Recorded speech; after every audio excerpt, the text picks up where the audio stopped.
listen to his bullet points. But remember, with the women, we've got a range of women. So as women, we are all relational people. We're all nurturers. We're all very good at getting things done together. We're great community people. We're very good collaborators. But the masculine-minded woman might be the one who is more task-orientated, and the feminine-minded one may be more detail-oriented.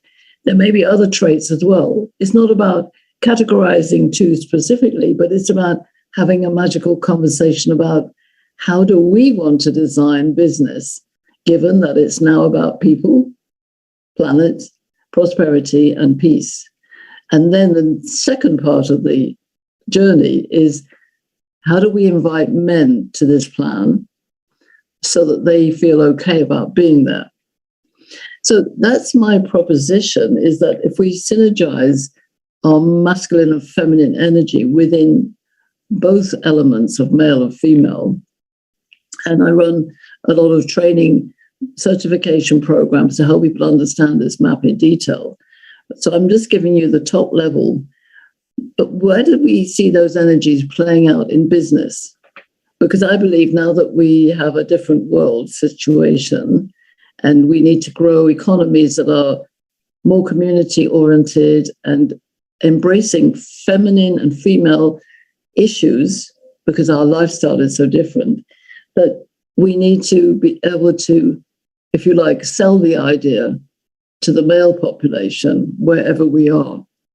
Now, I know country cultures are different, and the country culture in India will be different to Africa, to Asia, to the US, to the UK, which I'm used to Europe.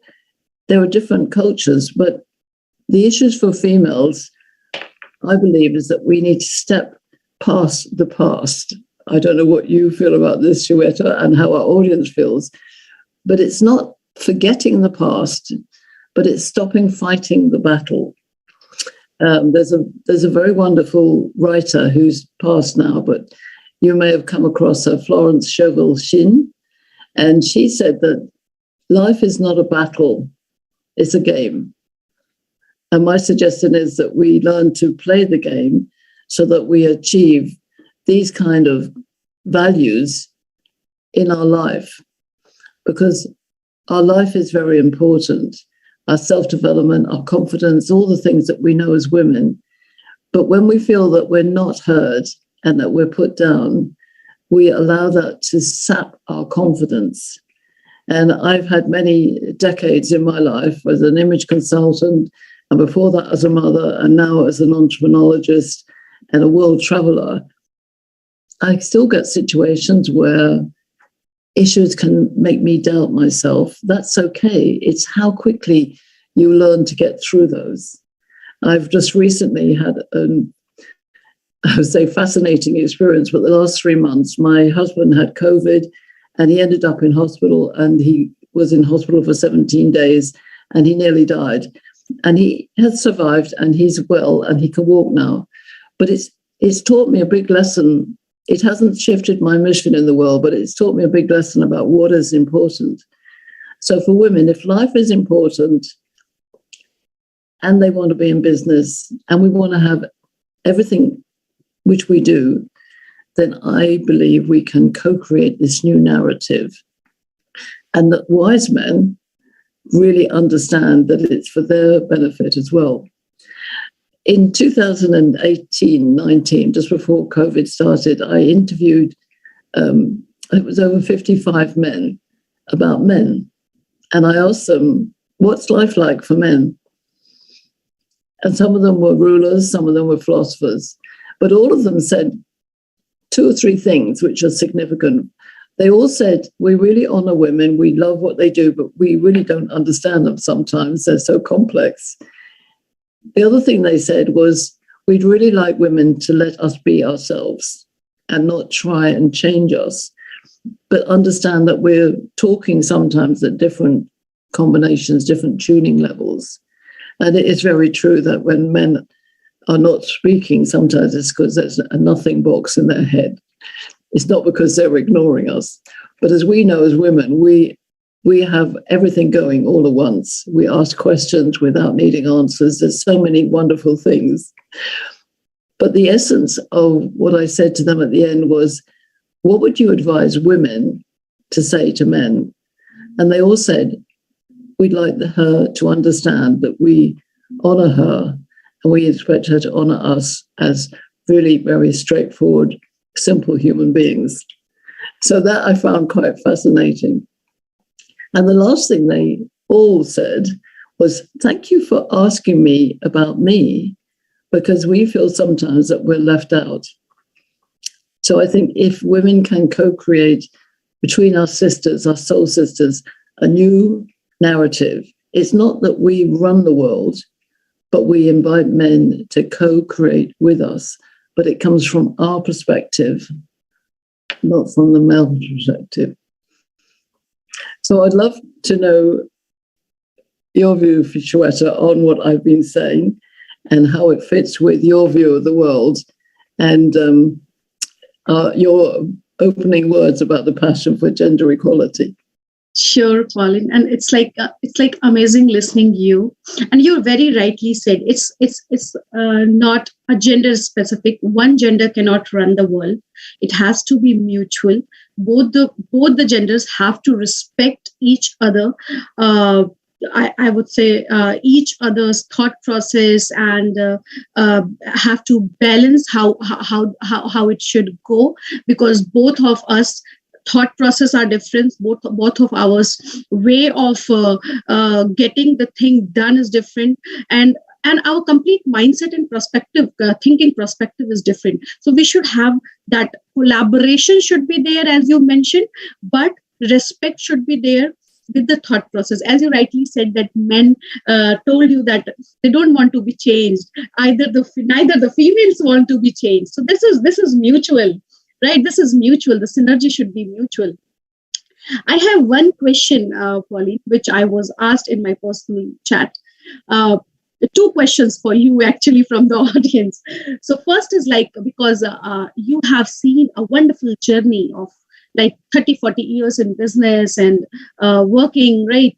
So what change you see in these years? Because previously, yesterday also, many of the speakers across globe, they had one thing common, that at workplace, when we go, or in business, it is always said or mentioned that women have many roles to play. So how they can focus on their work. It is very hard for a woman to balance the work life.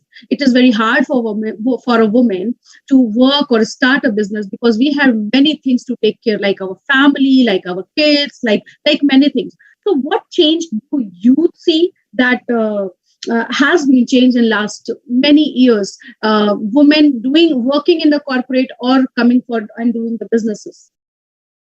Well, I think it's a really good question. And this is where sort of the history of the last few decades comes in, because I remember when I was a mother at an early corporate career, then I had my children, and I never imagined I would have my own business, but I did. And I entered the image world and became an image consultant. And my partner and I at the time, we ran programs for women returning to work. Now, this is before we had the internet. This is, for some of you, you can't imagine the world without the internet. But we were teaching women. And I think because men ran the world for so long, you have to understand the logic that they were in pole position. So women were coming in from the bottom. And the few that battled down the boardroom walls were the few, not the many. But these women were all wanting to be more. So we've always been trying to get into what is essentially a man's world. And I really thought about this. Women wanted equality, but to be honest, men didn't need equality. So, people might not like me saying that, but it's the truth, So in order to change the game, we have to understand that we've done everything we could do. We got the vote. We've been in the boardroom. Yes, I know there are still things to sort out, funding, but what's interesting with what you said is that we have all these things to balance, and that makes it difficult.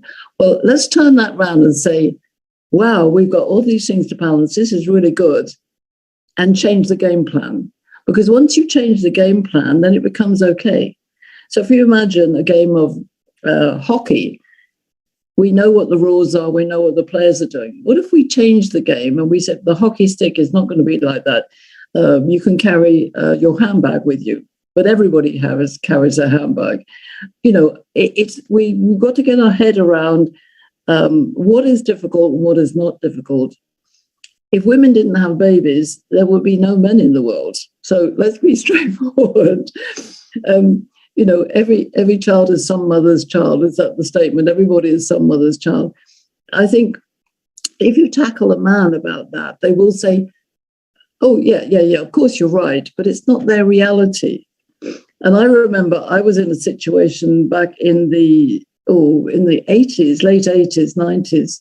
No, it was in the 90s. I worked with a management consultant who wouldn't let me go into the City of London because I was not a CEO. And I said, well, at that point, I couldn't have been because I had my children. And he said, oh, yeah, that's really important. But it wasn't important enough for him to change the plan. So I think we have to say, right, women are incredibly good at balancing lots of things. So this becomes a very important asset to a business. And once the boss, male or female, understands that, then we've got it right, because we've got all the advantage. We have all the natural talents. Yes. So, Pauline, the second question, why I'm interrupting in between, because the second question, what you're speaking is very much related to that. So yesterday, one of the speakers, we had a chat session, and she told that when men should, or a companies or a corporate or a startup should always embrace the woman in a very positive manner at workplace, because we bring complete different perspective of thinking, right? So what do you think that a woman at workplace or in an innovative, I would say, startups or in tech world brings the complete perspective of different way of thinking to, I should say, a very new perspective, the way the business is running? Do you have the same feeling for that you bring that different perspective to the company? So let me get this clear. You know, how do these differences work together? So if we have women who are very multitasking and they've always got lots of ideas and lots of questions, and the men sometimes don't listen because they're on their agenda, it's how we manage the conversation. So let me give you an example. The classic example is, say the boss is the ruler. He's got 3 bullet points on his agenda. And if the woman who's sitting around the table decides that she wants to talk about her idea, but it's not on his agenda, he's unlikely to hear her. But if she says to him, I hear you have 3 points on your agenda, he will actually stop and nod. And in that pause, she can say, I think these were X, Y, Z. I have an idea that could add to that. Can I bring it up now, or can I meet you later? So it sounds projected, but this is what I do with my clients. So I would advise a woman to not put down her own ideas because she thinks they're not going to be heard, but to bring them in the right way. Now, the man, I would say to him, look, you've got women in your organization who have got great ideas. You need to allow them time. So if you're wise, you will put that on your agenda. So you might start the meeting by saying, I've got these 3 points on the agenda, and I know that you will have ideas to share, and I'd like to put that. So we're honoring a style as opposed to knocking it down, because it's the same when women get together. You know, if women get together and don't get on with each other, as we know occasionally will happen, we need to listen to each other and honor where the differences are coming from. So I teach people, that my clients, you know, what is similar and what is different. We're all human beings, but we're different as men and women. We're all females, but we're different types of females. How do we listen? How do you hear when somebody is blocking you or saying, oh, yeah. and they're not listening. So the thing with the magical conversation is you're listening to the space between you. And it's not a straightforward thing when we're not used to it, because as women, we're very good at organizing everybody. and we think we're always right.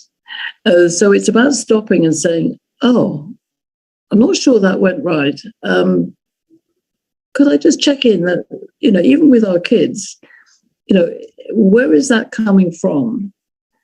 Can I listen to what's in the space between us?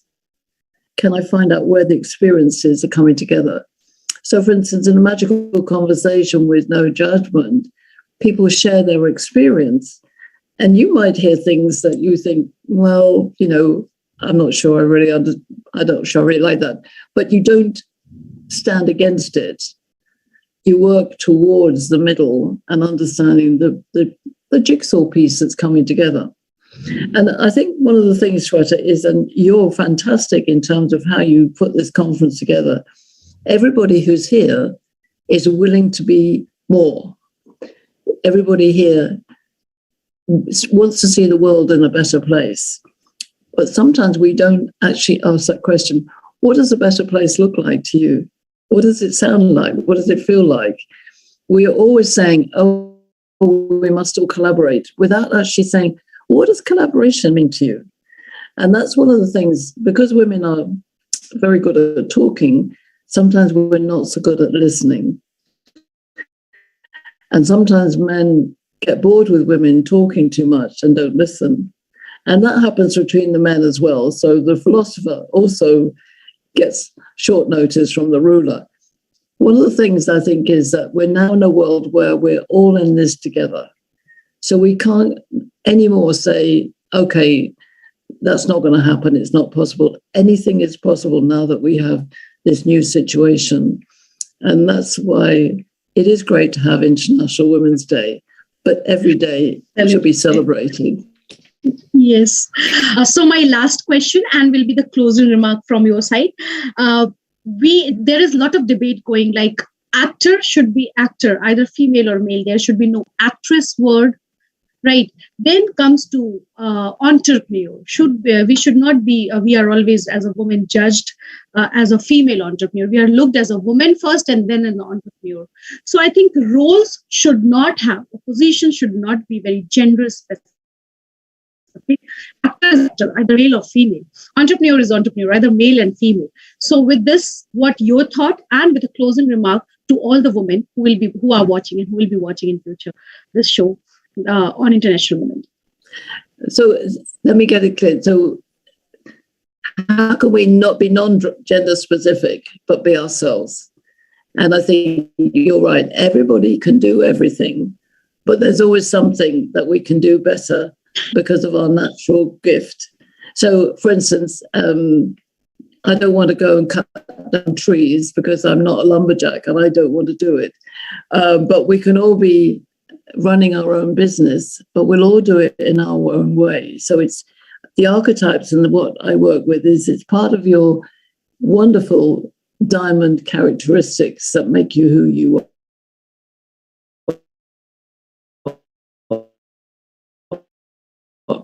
And that's why there's a professionalism and an entrepreneurialism which comes from within.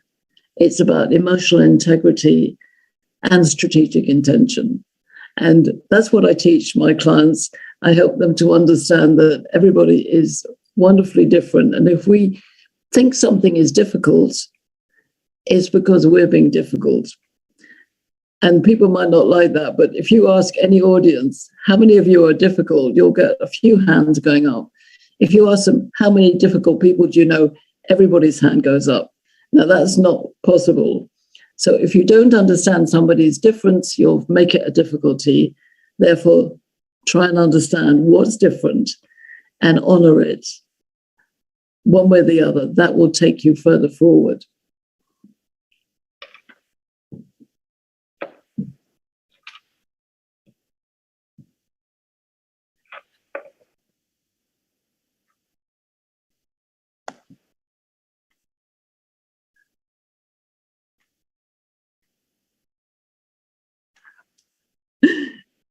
Thank you, Shweta.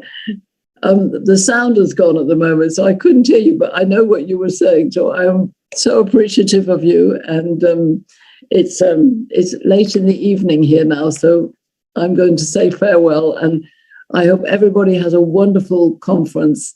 And I honor you. I think you're the most wonderful young woman. And please keep in touch. I would love to work with you more. Thank you.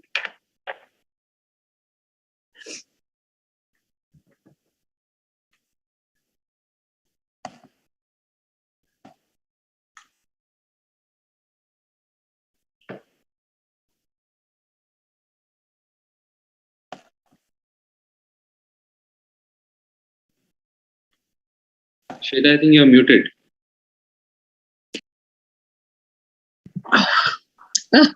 Thank you so much.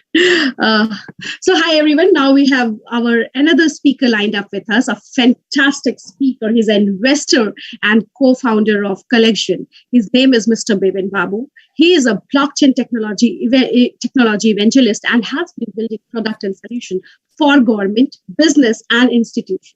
He also has been advising and consulting government and PSUs in building systems, product, and policies for the effective and transformative use of blockchain and other advanced technology. So, Bipin, we welcome you for the celebration of Shiriel Shiboy on International Women's Day. And we are here to hear your word of wisdom, what you say, because you have been very supportive to women around you, either at workplace or in personal life.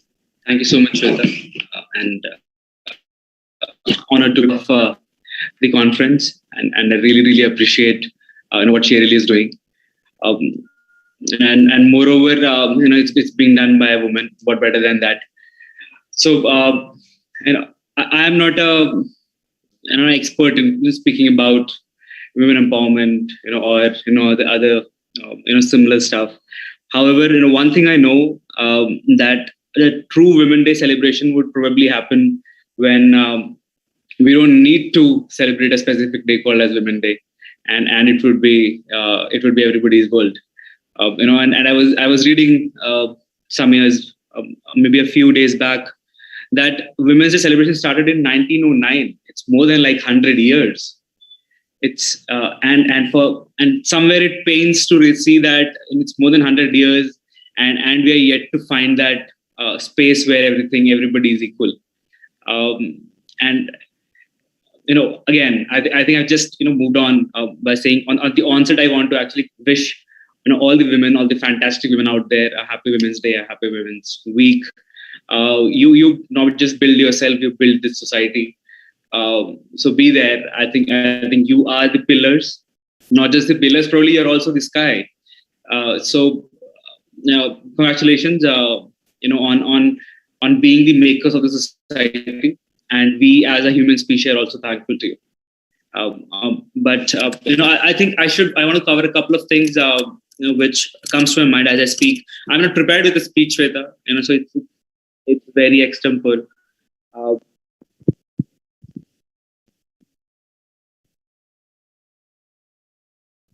We've been muted.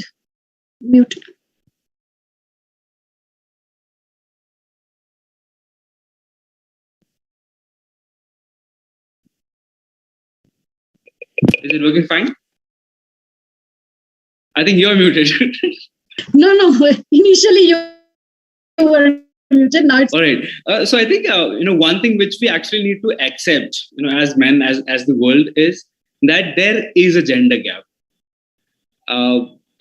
We might be, because a lot of times we actually come. In fact, even I, when sit out on a lot of startup investment sessions, or other places, I used to kind of believe a few years back that why even talk about a women entrepreneur or separately, or a women leader separately, or a women in tech separately. I think it's pretty much the entire scenario is pretty much equal. Unfortunately, I think with time I was able to see data, see reviews from people, learn from listen from the learned, and we realized that yes, there is a gender gap. So be it at women at work, right? The differences in the pay scales, the differences in the opportunity which are available, the difference in perception which the tops have about women getting business top positions. There is a gender gap. So let's face it. So the first thing comes at acceptance. So let's accept it, right? And from then, let's figure out that why is it there? Why? I don't think ever since the inception of the humankind, women has ever had a need to prove themselves. I mean, by default, there's no need of their proving themselves, let alone in any particular space. And I'm sure, everybody's journey, around women starts with their mother. So they don't need to prove to you that they are good or not. They are the best. Right? Having said that, I'll be a little more practical as well, right? With all the affinity towards women empowerment. But let's get also practical. That yes, when we talk about things like women in tech, women in business, women in any particular profession, right? There is going to be competition just like there is for men, and hence, we might celebrate, all the women's days. We might celebrate, we can keep motivating. I would also urge, all the women out there or female students out there who are yet to be out in the world to actually open their wings. Skill up yourself. Skill up to a level that nobody even needs to compare. I mean, they just see you as, just as probably as a resource or as an expert, because that's what in the end it matters. So when we say that why is this perception? Let's understand that also. So I was talking to my mom a few months back, and she was telling her stories, her mother's stories, right? And since I come from Kerala, there has been history where families have been led by dynasties have been led by women, even during the kingdom, just before the British era and all. And it's been a part of the country where the society has been women led. So she has been telling me that that we might be as best as possible in our professions, in our skills, but men, at the higher positions, believe that we can't still do justice to the job which a man can do, which is sheer bullshit. And I'm sorry if I'm crossing lines on the words, but I mean, as I said, since beginning, I think they've proven themselves from day one, be it in education sector, be it in arts, be it in politics, be it in space, where not. So I don't know, I can go on and on if it goes as an extempore, but what I truly believe is that women are warriors fighting without swords and conquering through love. But just to probably add on to that, I would say that women, you are warriors, and you're fighting without swords. But if need be in today's world, please take out your swords. And if needs conquering through swords, please conquer through sword. Otherwise, your love is enough, your talent is enough, and your intellect are enough. So happy Women's Day. Thank you so much, Vibin. And to everyone who is watching, I know him personally, how motivating he is when it comes to any gender. He is one of the person I know who don't discriminate on base of gender. I have seen his team where a lot of women are working without any discrimination, and he is one of the person who actually keep inspiring startups. And as we are mentioning since yesterday, that entrepreneurs should not be in lined up with any gender, with any supplementary or complements with gender. And he's the one person I personally know who has been actually not discriminating, supporting, I would say over supporting female entrepreneurs. So thank you so much, Vibin, for putting this out and being so real and so natural with this speech. And thank you so much. Thank you, Shweta, and all the best for the conference. Thank you so much, Vibin. So now we have our next speaker, who is co-founder of Paisa, founder of Metaspace and CTO of Shirian. He's a blockchain and tech enthusiast. He has been working in blockchain industry since past 5 to 6 years and have trained more than 200 professionals. Paiza, his first startup, I would say, is world's first DLT-based neo-banking platform for both crypto and fiat. And Shirian, whom he is taking care of the complete technology there, his all-women platform working toward connecting young females, or females, I would say, with their mentors. It's a blockchain professional networking platform with thousands of satisfied clients and his never-ending hunger for exploring new technologies. He is sure that he's the right guy to start with your blockchain business. And with this, I welcome Akram और सारे viewers को जो मुझे जानते हैं और जो अकरम को यहाँ देख सकते हैं. अकरम जितना अच्छे टेक्नोलॉजी में है उतने ही अच्छे दिल के इंसान भी हैं. आपको इसके पहले अकरम कुछ शुरू करें हमें एड्रेस करना, मैं आपको एक इंसिडेंस बताती हूँ. हम शीरियल में जो है बहुत सारे वुमेन से बात करते हैं, उनकी लाइफ हिस्ट्री जानते हैं, स्टोरी जानते हैं. और ऐसे ही एक वुमेन जो एसिड सर्वाइवर है, एसिड अटैक सर्वाइवर है, हम उनसे बात कर रहे थे. उनकी बहुत ही वो बहुत परेशानी में थी. जब हम उनकी कहानी से हमने सुना, एंड अकरम जैसे ही सुना अकरम ने वो पूरी स्टोरी, और अकरम वाज द फर्स्ट वन जो आए और कहे कि श्वेता जैसे भी सपोर्ट करना है वी आर देयर. अकरम एक अपना एनजीओ भी चलाते हैं जिसमें छोटे बच्चों स्पेशली लड़कियों को फ्री में एजुकेशन भी प्रोवाइड करते हैं. और दैट्स वाई मैंने सोचा कि अकरम को इस प्लेटफॉर्म पे बुला के आज के दिन हमें ऑनर तो करना चाहिए. सो ये अकरम, हम वुमेन्स डे पे आपको आपसे कुछ सुन के हम प्रेरणा लेंगे, हमें कुछ सीखने को मिलेगा, बिकॉज आप जो काम कर रहे हो बहुत अच्छा है.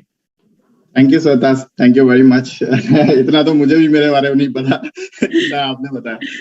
ओके, फर्स्ट ऑफ ऑल बहुत अच्छी तरीके से आपने इसको पूरे ही कॉन्फ्रेंस को हैंडल किया. Thank you very much. So मेरा सबसे अच्छा मेरा मानना ये है कि लोग बातें करते हैं कि हाँ वुमेन ये होना चाहिए, वुमेन वो होना चाहिए, वुमेन की बराबरी होना चाहिए, वुमेन का सपोर्ट करना चाहिए. लेकिन क्या उन्होंने अपने फंड से या अपनी लाइफ से कुछ टाइम निकाला इस चीज के लिए? क्या उन्होंने कोशिश भी करी है कि हाँ हम इनका साथ दें? या आप ये समझिए, आप बैठे हो दिल्ली में, कुछ बैठे हैं यूएसए में, कुछ बैठे हैं मुंबई में. ये लोग सक्सेसफुल हैं या सक्सेसफुल हो जाएंगे. इनके साथ देने वाले बहुत सारे लोग हैं. जो नीचे लेवल के लोग हैं, आप सोचिए, मैं जहां आपको ले जाना चाहता हूं, थोड़ी देर के लिए आप वहां जाइए जहां पर अभी भी एजुकेशन के लिए कुछ नहीं है, जहां पर अभी भी लड़कियों को एजुकेशन में डालने से घबराते हैं लोग, जहां पर अभी भी लड़कियों को वो स्तर नहीं मिल रहा, घर से निकलने नहीं दिया जा रहा है, घर में ही कैद रहती हैं. हाँ, जहां अभी भी लड़कों के बराबर लड़कियों को ओहदा नहीं मिल रहा, आप उसकी बात करें. जब आप नीचे की बात करेंगे, कोई भी चीज ले लो, जब आप नीचे स्तर से उसको सही करेंगे, जब आप अपना घर ही ले लो, जब उसकी नींव सही होगी तब पूरी बिल्डिंग सही होगी. आप ये समझिए, अगर पूरी इकोनॉमी की बात करते हो आप, अगर किसान सही रहेगा तो इकोनॉमी सही रहेगी. अगर आपका ऑन ग्राउंड, जिसे बोलते हैं ऑन ग्राउंड, लोग बड़ा बड़ा सोचते हैं, ऑन ग्राउंड की बात करिए ना आप. जो छोटे छोटे बच्चियां हैं जिनको एजुकेशन नहीं मिल पा रही है, जो रूरल लेवल पे है, हम उनकी बात करना चाहते हैं. बहुत सारी गवर्नमेंट स्कीम चलाती है. गवर्नमेंट स्कीम से क्या होगा जब घर के अंदर ही माहौल सही नहीं है? उनके पेरेंट्स उनको सपोर्ट नहीं कर रहे हैं. पेरेंट्स क्यों नहीं सपोर्ट कर रहे हैं? क्योंकि पेरेंट्स एजुकेटेड नहीं है.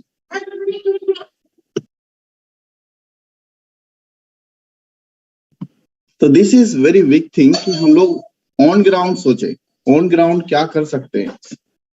मैं चाहता हूं कि बड़े बड़े सारी चीजें चल रही हैं, एक छोटे स्तर पर भी इसको सोचा जाए. जो स्टार्टिंग में विलेजेस हैं, थोड़े थोड़े टाउन्स हैं, उनमें हम क्या कर सकते हैं. कंप्यूटर एजुकेशन कुछ उनके लिए ऐसे चला सकते हैं कैंपेन, जैसे उनके पेरेंट्स अवेयर हों. आप ये समझिए, आज बैठकर मैं बात कर रहा हूँ यहाँ पर, और मैं अपने घर में ही अपनी वाइफ है या हमारी बहनें हैं या हमारी बेटियां हैं, उनके साथ हम वैसा बिहेव नहीं कर रहे जैसा जो उनको मिलना चाहिए। मैं वो आदमी हूँ, छोटा काम करता हूँ लेकिन ऑन ग्राउंड सपोर्ट में हूँ। मैं एक एनजीओ चला रहा हूँ छोटी सी, जो बच्चियों को सपोर्ट करती है। मेरे ऑफिस में मैक्सिमम मेरे स्टाफ जो है, आप शायद जानते भी हों, और उनको मैंने सपोर्ट किया। अगर आप उनको सपोर्ट करोगे ना, आपसे डबल सपोर्ट करेंगे आप उनको, अगर आप उनको थोड़ा सा इंटेंशन दोगे ना, वो आपको बना देंगे, ठीक है, वो आपकी लाइफ बना देंगे। लड़कों के अंदर हम जितनी एनर्जी डालते हैं, उससे आधी भी अगर लड़कियों को समझाने में डालते हैं ना, उससे कई गुना ज्यादा रिस्पॉन्स आता है हमको। हाँ, मैं आपको बताऊं, मेरे स्टाफ की बात बताऊं, 2-4 इंटर्न हायर हुए थे, ठीक है। उसमें से मैं नाम लेना चाहूंगा, प्रियल बत्रा नाम है, ठीक है, मेरे स्टाफ में। तो मैंने सोचा इंटर्न क्या होते हैं, आते हैं और इंटर्नशिप करके चले जाते हैं। लेकिन जब मैंने उसको सोचा, उसको थोड़ा सा मैंने समझाया, शी वाज यू नो, जो एक्सपीरियंसफुल लोग थे उनको पीछे छोड़ दिया। She was good communication, good in work. यार जो मैं सोचता हूँ वो पहले, हाँ सर मैंने कर लिया है सर। तो आप उनको सपोर्ट करके देखिए, जो आप आउटपुट डालेंगे ना, उससे ज्यादा, जो आप इनपुट डालेंगे उससे ज्यादा आउटपुट मिलेगा। लॉयल्टी उनके अंदर कई गुना ज्यादा होती है, ठीक है, लॉयल होते हैं आपके साथ में हर चीज में। तो मैं चाहता हूँ not only speak, let's do it something, okay. बहुत सारी बड़ी बड़ी बातें हो रही हैं, इंटरनेशनल लेवल पे सब लोग चल रहे हैं। आपने इंडिया का माहौल देखो, आप पहले छोटे से शुरू करो। आप भी कुछ ऐसा करो जो आप छोटे लेवल पे कर सकते हो, है ना। आप भी थोड़ा रूरल एरिया में सपोर्ट कर सकते हो। आप भी कुछ 2-4-10 लोगों को एजुकेट कर सकते हो जिनके घर में ऐसे माहौल है। हमारे आप अपने स्टाफ से शुरू कर सकते हो, आप अपने होम टाउन से शुरू कर सकते हो। हाँ, तो लेट्स डू फ्रॉम, जो है ना, बूंद बूंद से ही पूरा सागर बन जाता है। अगर हर आदमी ऐसा करे, ठीक है, सपोर्ट करे, ठीक है, तो कई गुना ज्यादा हो जाए। और ये जो समानता वाली बातें, ये सब खत्म हो जाए।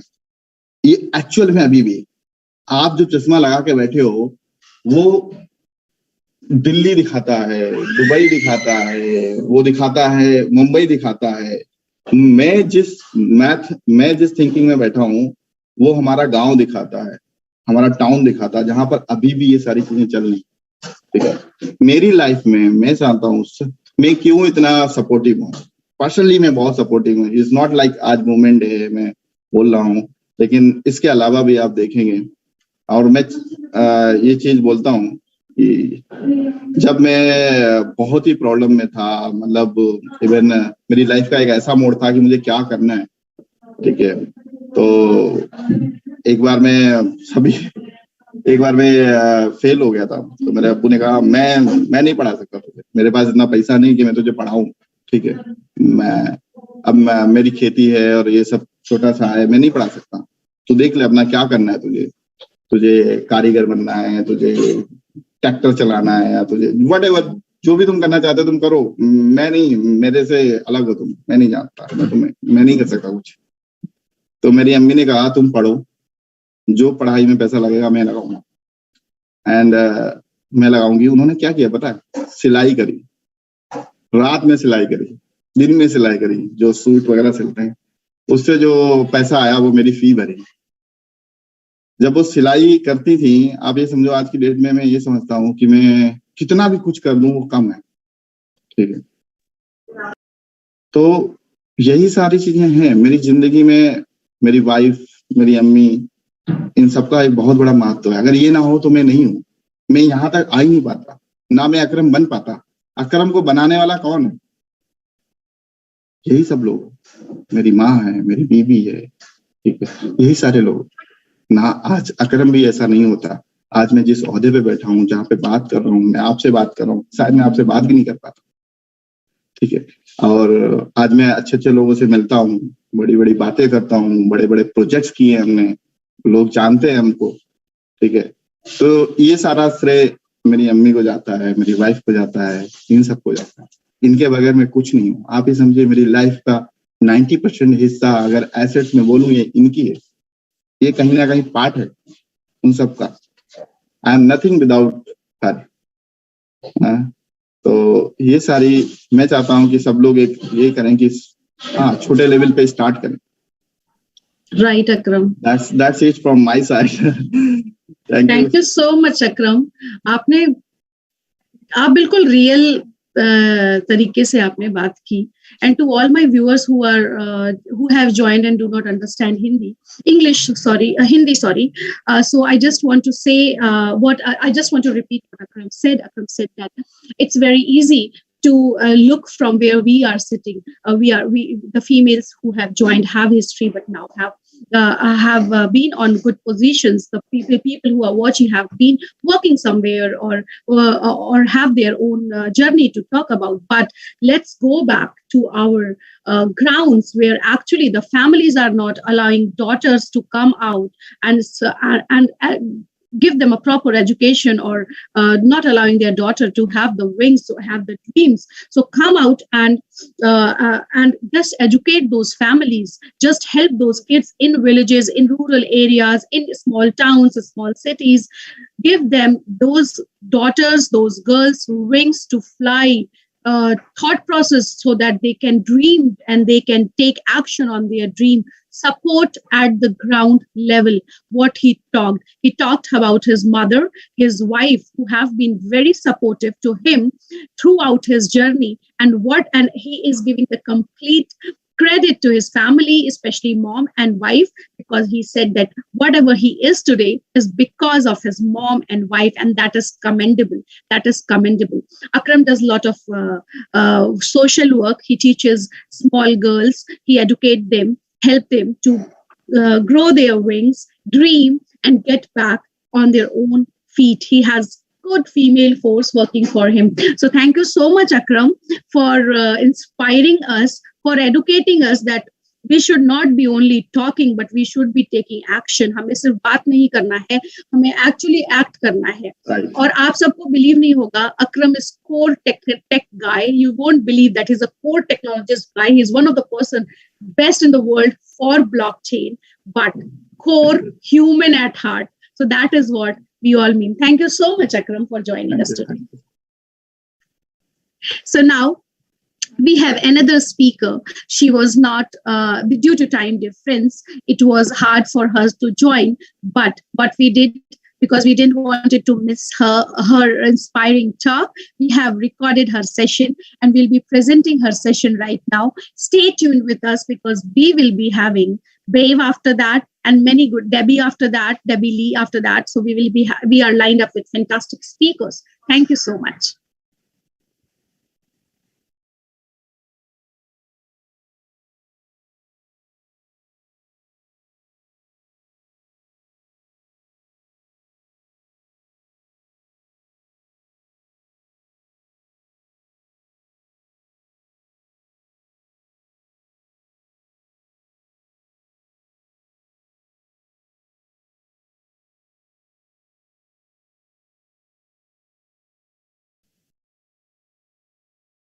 Leadership and management experience with her.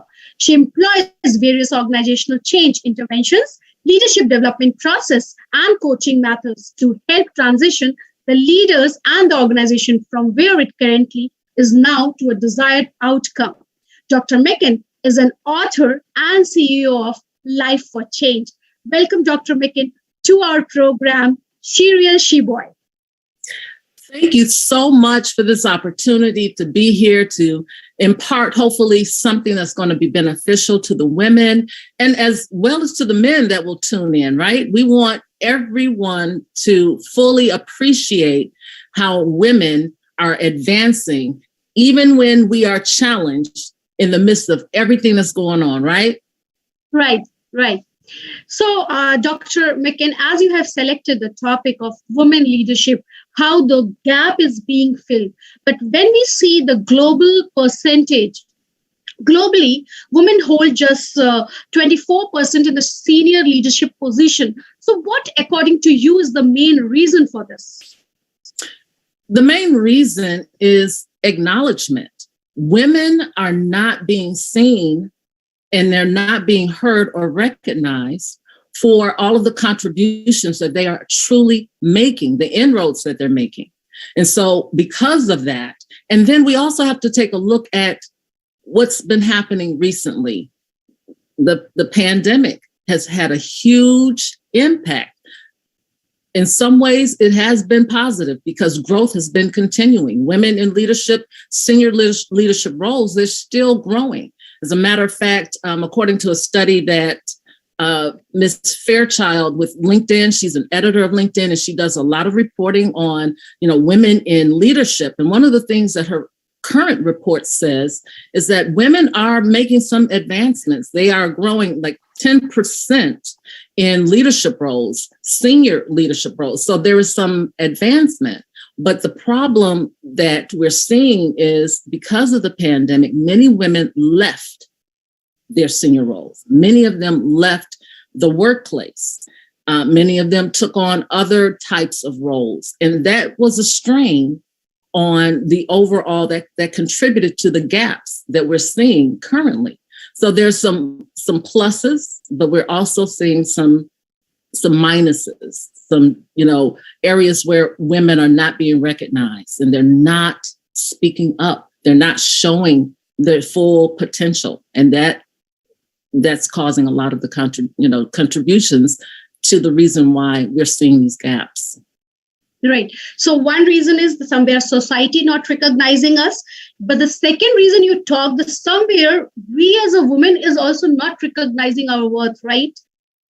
Absolutely. And go ahead. Yes, please. No, I was just saying, and that's what's hurting us. I believe that there's a part of women, that soft part, that part that wants to allow others to have their place and have their position. We are quick to build others up and offer a lot of support. And we don't always speak up when we need to. We don't always show up fully. We'll show up to do what we need to do. Often when we do show up, we come up strong, right? We are equipped and we're able. But there are times when we feel perhaps we have that, what is that syndrome? The imposter syndrome, when you're feeling like, I really don't belong here. I really don't know what I'm doing. We second guess ourselves. And all of that, it has a way of eking out. It has a way of showing up at the wrong time. And it gives the impression or the perception that we're not well equipped and we're not able to do what we, in fact, are very capable of doing. Yes. So, what I have experienced, because I run a NPO, not-for-profit organization, where I talk to many women, young startups also, and a woman who are in their mid-age, but starting off something, or have senior position, but not on the leadership position. So what I felt, society is there. Yes, they judge us on many things, right?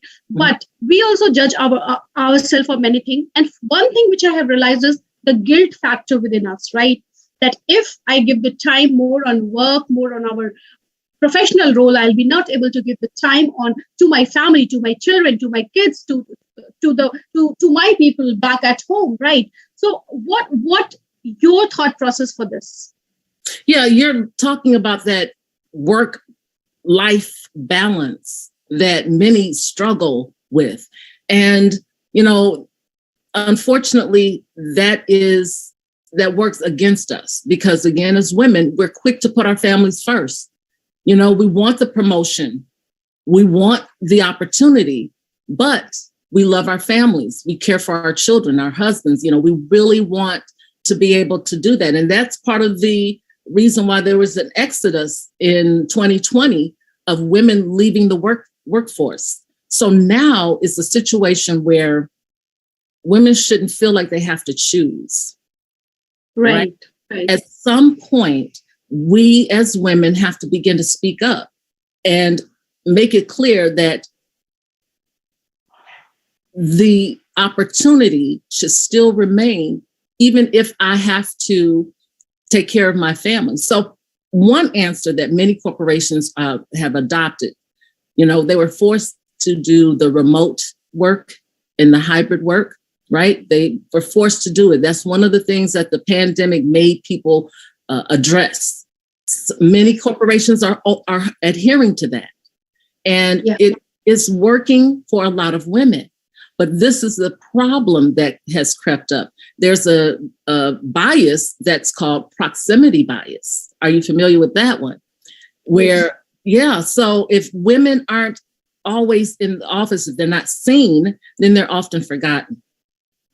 And so all the more reason why, if you're vying for an opportunity to take advantage of advancement, then you have to speak up. You have to know how to show up and to be heard and be respected.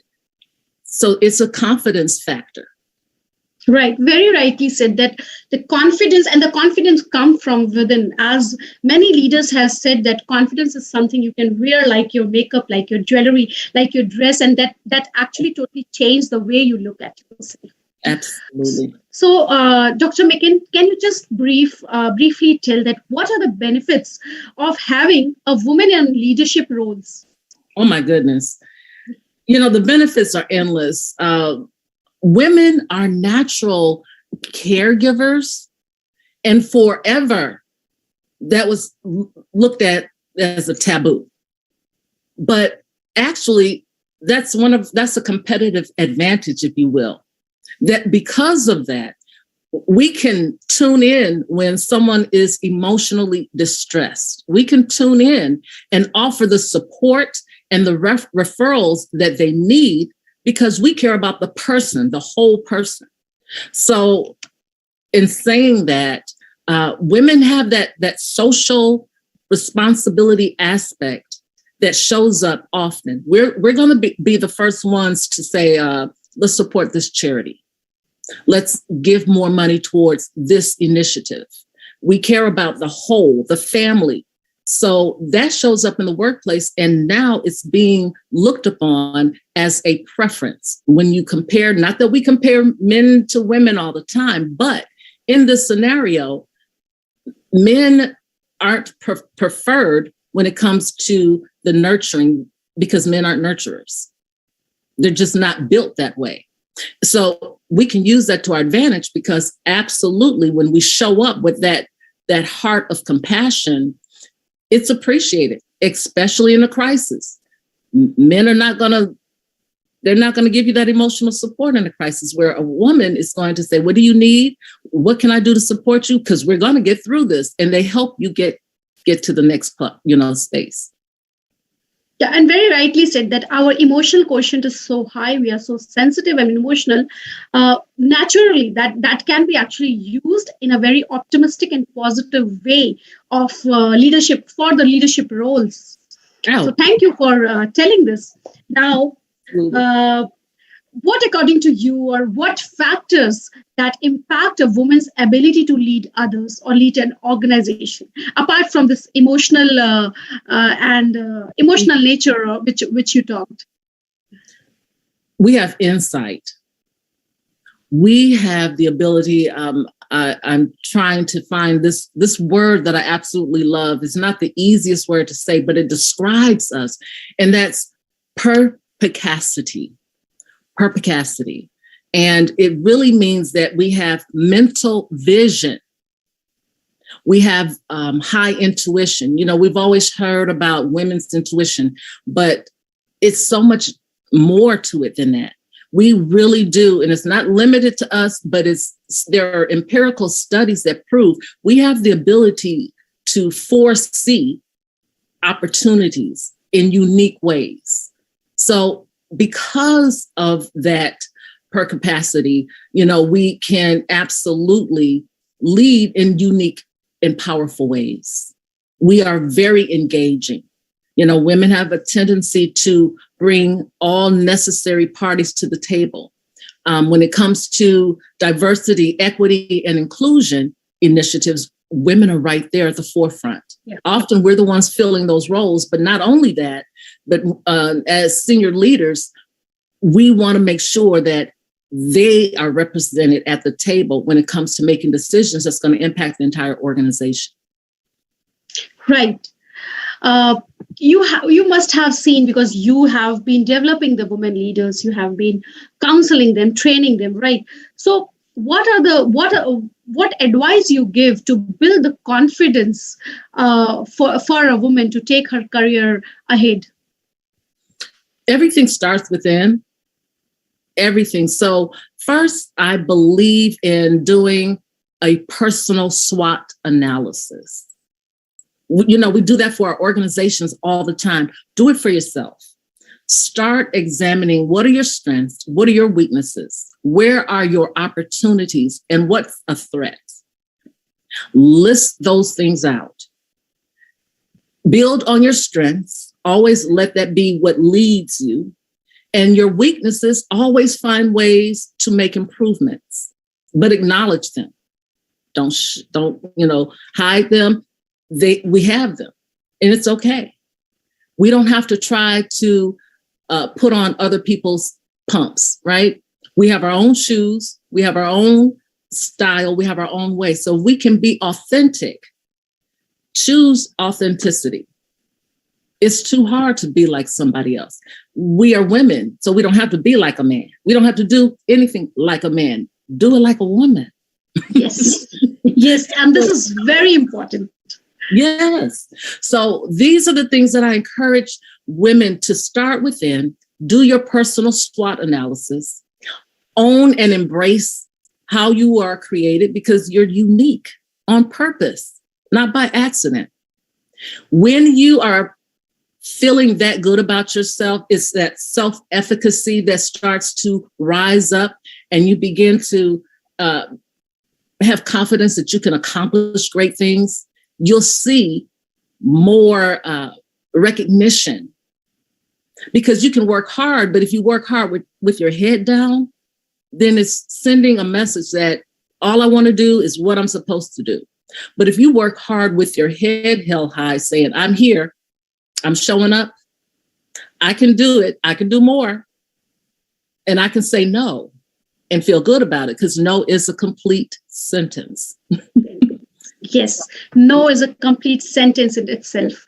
And we have a movie out on this word no here in India, which is called Pink. So, but that's totally on a different side. So okay. Coming to my next question, what strategies, according to you, can work well promote inclusion in the workplace? Wow, that's loaded. We talk about EQ, emotional intelligence. There's an SQ as well. There's a social intelligence. And really, when we talk about inclusion, we have to understand we can't mesh it with diversity. Inclusion is really about making sure you give the opportunity for everybody to come to the table. Everybody that needs to be there, that we're not cherry picking who can show up and who can't show up. It's not enough to have a mixture. You want to make sure that you are giving them this opportunity to feel welcome. That's right. The psychological safety component that's connected with inclusion. That's that social component. That social intelligence says, I see you, you matter to me. I notice that you've been pulling away. What can we do to get you on board? Because we need you at the table. So that social component is more than just saying, I control my emotions and I see that I need to influence your emotions. That's the emotional intelligence piece. But the social intelligence is saying that I recognize that perhaps you're not feeling a part of this group. What can we do differently so that you can feel and know that we need you? Great. And I don't think I have ever got a better answer for this question. Thank you so much, Dr. McKen. Thank you so much. Now, this year, the theme of International Women's Day is Break the Bias. So what, according to you, how we can stop gender biasness at workplace, and especially in the leadership role? I may sound redundant, but it really starts with us. If we can first recognize our own biases, because everybody has one, right? We have biases. Yes. Recognize our own, because women have biases against women, right? It's true. There's a bias regarding, ageism. I mean, there's a gamut. Recognize your own biases. That's key. And then do what you know you need to do to rectify that. Diminish them. They may not disappear, but at least diminish them. And then if you're in a leadership role, not only are you paying attention to your own, but then you are paying attention to what's happening in the workplace.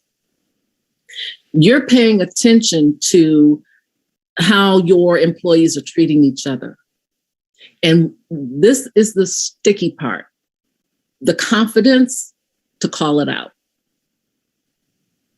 You can either address one-on-one and say, I heard this conversation and it sounded as if you felt this a certain way, or you may have made someone feel uncomfortable because this is what you said. Call it out, even if it means that you need to have a training. Now, I hesitate with training, and I do a lot of training, but often training has limitations. It's only as good as the start and the end of the training, and then people go right back to how they were. So this is something that has to be practiced, calling out the bias, addressing biases, and then saying, how are we going to grow as an organization and not continue these things? It's hindering. We have great talent. We want to be a number one organization, then we're going to make sure our women are number one. Yes. Because that's how it happens. So it needs to be called out. Great. So now my last question, second last, I would say that how you are so confident. Who is your role model or mentor for who have guided you so well? Because it has been so inspiring. The session has been so inspiring that I'm leading a team here, and I'm now I'll go and do my own again SWOT analysis and work on the biasness which you talked about. So how confident you are? What makes you so confident?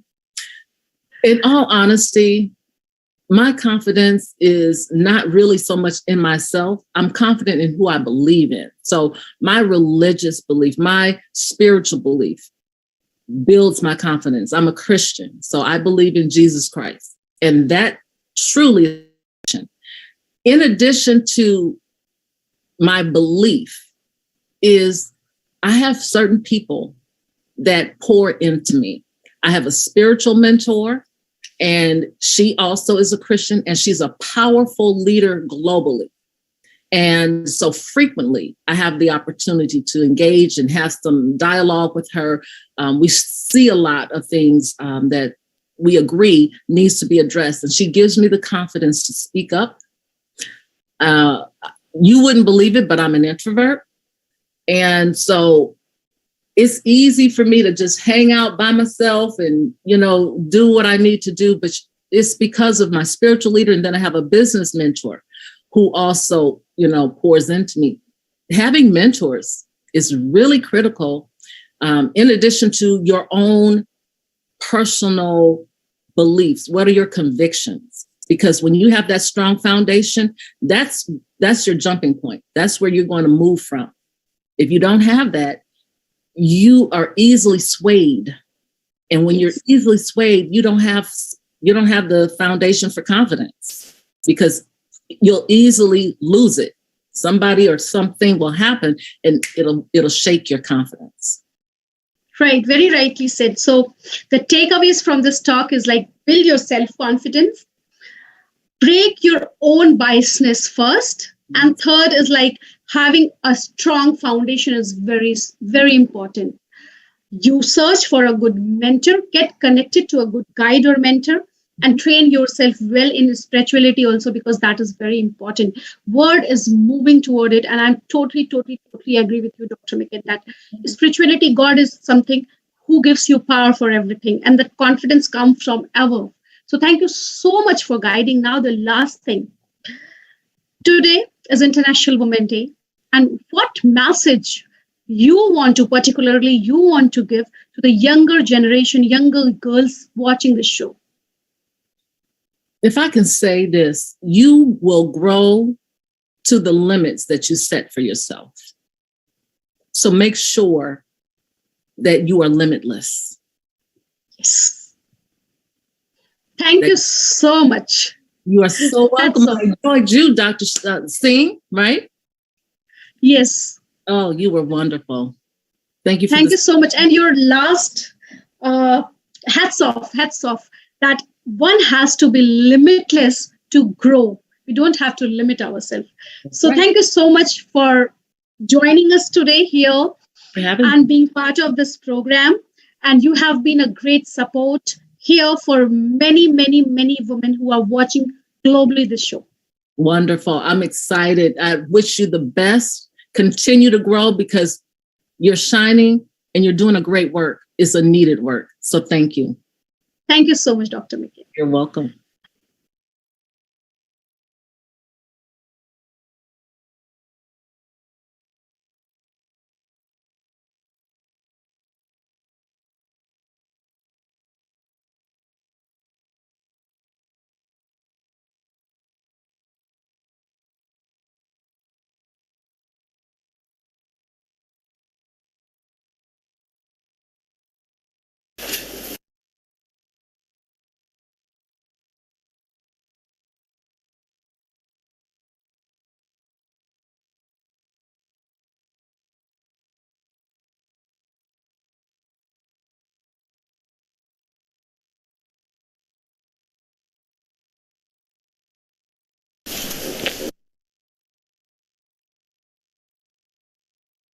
So hey, wonderful ladies, welcome back in our another session for International Women's Day program. We have Ms. Ada Zande. She is originally a theater maker and an actress. She is also called as Shakespeare Woman. She is a TEDx speaker, a storyteller coach. She ensures that her client, mostly women, learn to connect in a lively, powerful, and inspiring way, either on stage with the audience or with your own organization or team. In this way, she has helped many women to hold their own and to flourish on the top of the management positions. For governments and municipalities, Ada is a much sought after facilitator because she can provide creativity and connection even with complex issues. She knows how to strike the right chord and can inspire participants to show the best of themselves. Since July 2021, she is one of the co-leads empowerment at the Women of Vault, a new European political party. So we have a very inspiring and very strong lady today, and she'll be talking on the gender biasness. So welcome to the program, Ada. It's called She Real, She Boy. Thank you so much for having me, Sweta, and thank you so much for your wonderful introduction to this program. So the first question for this session goes like, Ada, there are so many gaps when we talk about gender equality, gender biasness, right? And so many double standard also. Okay, so we talk about one side, we talk about empowering women and taking women on every position, every leadership position, in every job role at the workplace also, right? But at the second stage, we show that double standard, that the percentage is very low everywhere when you find this. So how do you see that, and what the main factors behind this gender biasness? Yeah, well, that's a very interesting question, Sweta. It's something that I've been working on and studying actually for the last year, especially when I started up in my work as in the politics. And there are many researches actually done about that. And what we have discovered in Europe, there is and I can really recommend for also the viewers to Google this Norwegian lady. She used to be in politics. She is a psychologist, and her name is Berit As. And she developed, or she put together the main dominance techniques. She actually emphasized, she put it together, she reconstructed that were the main things that women are. Not only women, because here in Europe, as we are mostly white, there are also a lot of people of color who actually also are dealing with the same kind of biases. So these biases that I discovered from this lady are very, very practical, and very much you can understand them immediately. Because to be honest, as a white lady in the Netherlands, being quite well educated, I never thought that I also was dealing with these biases until I became conscious of it. Do you realize that you don't know that it's happening until you're aware of it? Because I think it's the same in India. Girls go to school, they get highly educated, but when it comes down to getting the same job as men, it's much more difficult, because especially when you're married, you're getting children. It's very difficult to keep up with everything, do everything perfect as we always want to do. So that's something. I can keep on talking if you want, or shall I tell you a bit more about these dominance techniques that this lady Berit As developed? So she said she started with being invisible. So, there is this meeting, and this is really on the level of top management, lawyers, politics, and not listening, meaning that when it's the woman's turn to talk, to give her pitch, people go for a coffee. They start looking at their phone. And when she is done with her story, there's no reaction. As if she didn't say anything at all, as if she did not contribute. I don't know if there is any one of the viewers who recognizes that. And then, as a woman, what do? You feel like, oh my God, it's my fault, because I didn't say it properly, my voice is too soft, my voice is too high, I didn't say it in the right way, they all think I'm stupid. Because we always blame it on ourselves, right? Yeah. That's somehow what women do a lot. But it's not like that. Because men are so used to, for them it only counts when another man that looks the same like them, and here in Europe it's mostly white middle-aged men who are in charge. So for them it's like less relevant or something. But it's all unconscious, right? Because it can also be that the same men, when you talk to them personally, say, yeah, but it's very important that women should also, but they do it themselves and they're not aware of it. So that's very interesting. So now, as an actress, as a theater maker, as somebody who knows a lot about communication and being heard, right? Because on theater, on the stage, you also need to be heard. I help people, women, with the tools of the theater in that, So because you can do some things that make people listen better. For instance, like stand up. Even when everybody's sitting down, when you stand up, for sure, they think, oh, so what's happening? Yeah. Really emphasis on listen to me because I'm saying something. And if they don't react, ask also. Say, okay, what do you think about what I said? Because then they have to give a reaction. And of course, there are also more theater tools that you can actually use, except standing up. You can also, stand up and not say anything, for some time, because then that also makes an impact. The power of silence is very important in that also. It's not only in a TED Talk or in any presentation. You can also use it as a debate technique, actually, or a pitch technique. Yeah, great. So, Ada, you mentioned two things which I caught my eyes. One was where you talked about that women are highly educated because that is something in their hand. Our education, we can do it, right? It's our willingness. But when it comes to pay package, right, we can be hired on the same position as men. But the double standard shows there where the pay package comes. So a person who is hired as a senior manager, a male senior manager, will also see, this is a stats which speaks, right? I'm not speaking. So it's like a male senior manager always gets a higher package, or a male CEO get higher package, or a male leader gets higher package than a female leader.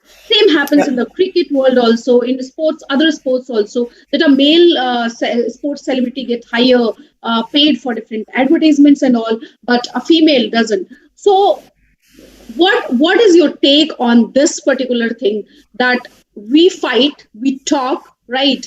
We don't realize that we are only talking, but we are not doing it. Yeah, you know what? I think the only solution is to have equal women and men in the boardroom on decision-making places. Because men, for them, it's not important. So they will never really come up. I mean, it's not that I think they are not good enough or what I'm against men or anything. It's just that if you want to change something, you have to do it yourself. So I think if both men and women are in the same position, but also in decision-making places, then a woman leader can say, okay, this is ridiculous. We are going to change that. I mean, what we see here in the Netherlands is for the first time we have just as many female politicians in the parliament, ministers, as men. It's the first time. And before that, because every 4 years here it changes, the man in charge and the prime minister said, well, it's not my priority to have equal women on the board. Now he can't say that anymore. So when there are female ministers, then really something can change. I mean, before that were always men making decisions also for women. Yes. And that we experience that is not working enough for us. Right, because a female always understands that I am doing this, so let other female also come and join, because it's a equal mutual reflection of a woman to other woman. The second, which you pointed out, Ada, in your first question only, that men, mostly this male gender, right, this community doesn't realize sometime. If they meet personally, as you said, they will talk very nicely and they will recognize your efforts. But sometime, many times I would say, that when they are acting on a leadership position, they sometimes forget. They unintentionally also does the thing, right, which actually discriminate that you are a female, you should not do this, or you are a female, you cannot do this managerial job or a leadership position. Yes, indeed. What happens a lot, especially when women are easily overlooked for managers' positions, for partners' positions, because we don't look like we can do it. Because how does a leader look like? We have this standard idea about how does a leader look like, and that's usually a man, right? If you would ask children, for instance, to draw a nurse, that's always a woman. For instance, to draw a pilot, that's always a man. So we have these biases inside of us. So we have to, how to get this into our system, that a leader can just as well be a woman as a man. We have to, we're still behind on that, but I think it comes with awareness. Now we are aware that we can, and there are enough female doctors, Actually, what is very interesting this afternoon, for you it's already afternoon, for me it's coming, I'm a moderator on an event for women. And one of the ladies is a doctor, but she's coming from Turkey. And she says that often when her patients are coming, because she works in an area where there are a big Turkish community, they call her Mr. Doctor, because it's so in their system. They see that she's a woman, but you know, they have it in their system like a doctor can only be a man, so they call her Mr. Doctor. It's amazing, huh? So that's in the brain. That's how we are brought up, right? And that's very true, because as you rightly said, that once we are asked to draw a pilot, we'll always draw a male. In fact, a female will also, a girl will also draw a male, because that is how we have been trained. That's how childhood. We are trained. Yes, exactly. Yeah. Yeah. So we can only be role models. You know, we have to be, if we can become role models for our girls, for our daughters, for younger ladies, that you actually can be in charge, then it's much easier. So I'm sure it will work out. Only thing is that I heard that somebody said that some research has been done and it will take another 200 years or something. And I was like, what? Don't tell me like this. This is crazy. We will work that, but it's not us. You know, what I also see is that we should not feel guilty and think that only women have to work, because men are also suffering from this male dominance. Because it's a special kind of male dominance, right? It is. I've read an American research and about two ladies. They wrote a book about it. What works for women at work? I can also recommend that. It's a research done, and they are also saying that they work in corporate advocacy, and maybe this is the worst place to be. I don't know how tough that is, and. Men in these top positions, they also never see their family. They never see their children. They realize when the children are grown up, my goodness, I don't even know them, because they were only working. And I think that is a system that 2 ages ago, maybe, I don't know what, in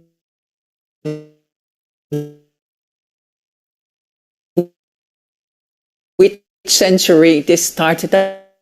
But we don't need that. And I think when there are more women at the top, we will time because you want to see your children. And that's both for men and women much better, much healthier, and much more balanced. Right. Very rightly said, Ada. How this is like how we together as society can fight this biasness, or in a very simple word, if I have to put so, how we can close this or minimize this gap of gender biasness. How to close it? I think on practical level, what we can do is be aware what is happening. So I mentioned this Barrett us. I told you one of the dominance techniques. So there are 4 more. If we are aware of what is happening around us, and if we are aware on how we are dominated, then we can really say, okay, see what happens, because men don't do it on purpose. And one of the gender dominance techniques is, for instance, stealing the idea. And I thought, is this really happening?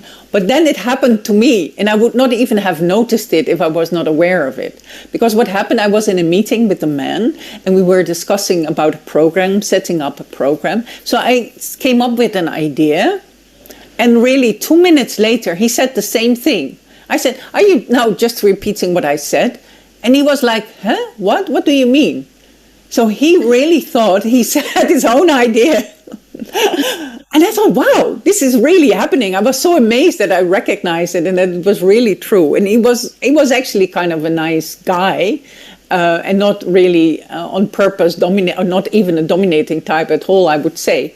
But, so this is so there. So if we can really recognize it and really stand for ourselves, and also realize that the qualities of women are so needed in this world. I hope in India it's also a bit post-pandemic at the moment.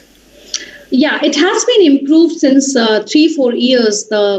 Actually, it has been improved, but not with the same speed. I would say that still that feeling is there that you are a girl, you cannot do this. You are a woman, you cannot do this. And the foremost responsibility as a woman is to take care of your family, to take care of your kid, to take care of your husband, your in-laws. So that's the mindset that still date we are feed up with this feeling, right? So that one which I found here, maximum in India, I have found, not in India, but outside also, I have interacted with many friends, and they're like, that guilt factor comes, right? If I go out, how my kid is going to be taken care of? If I go out, how my family is going to be taken care of?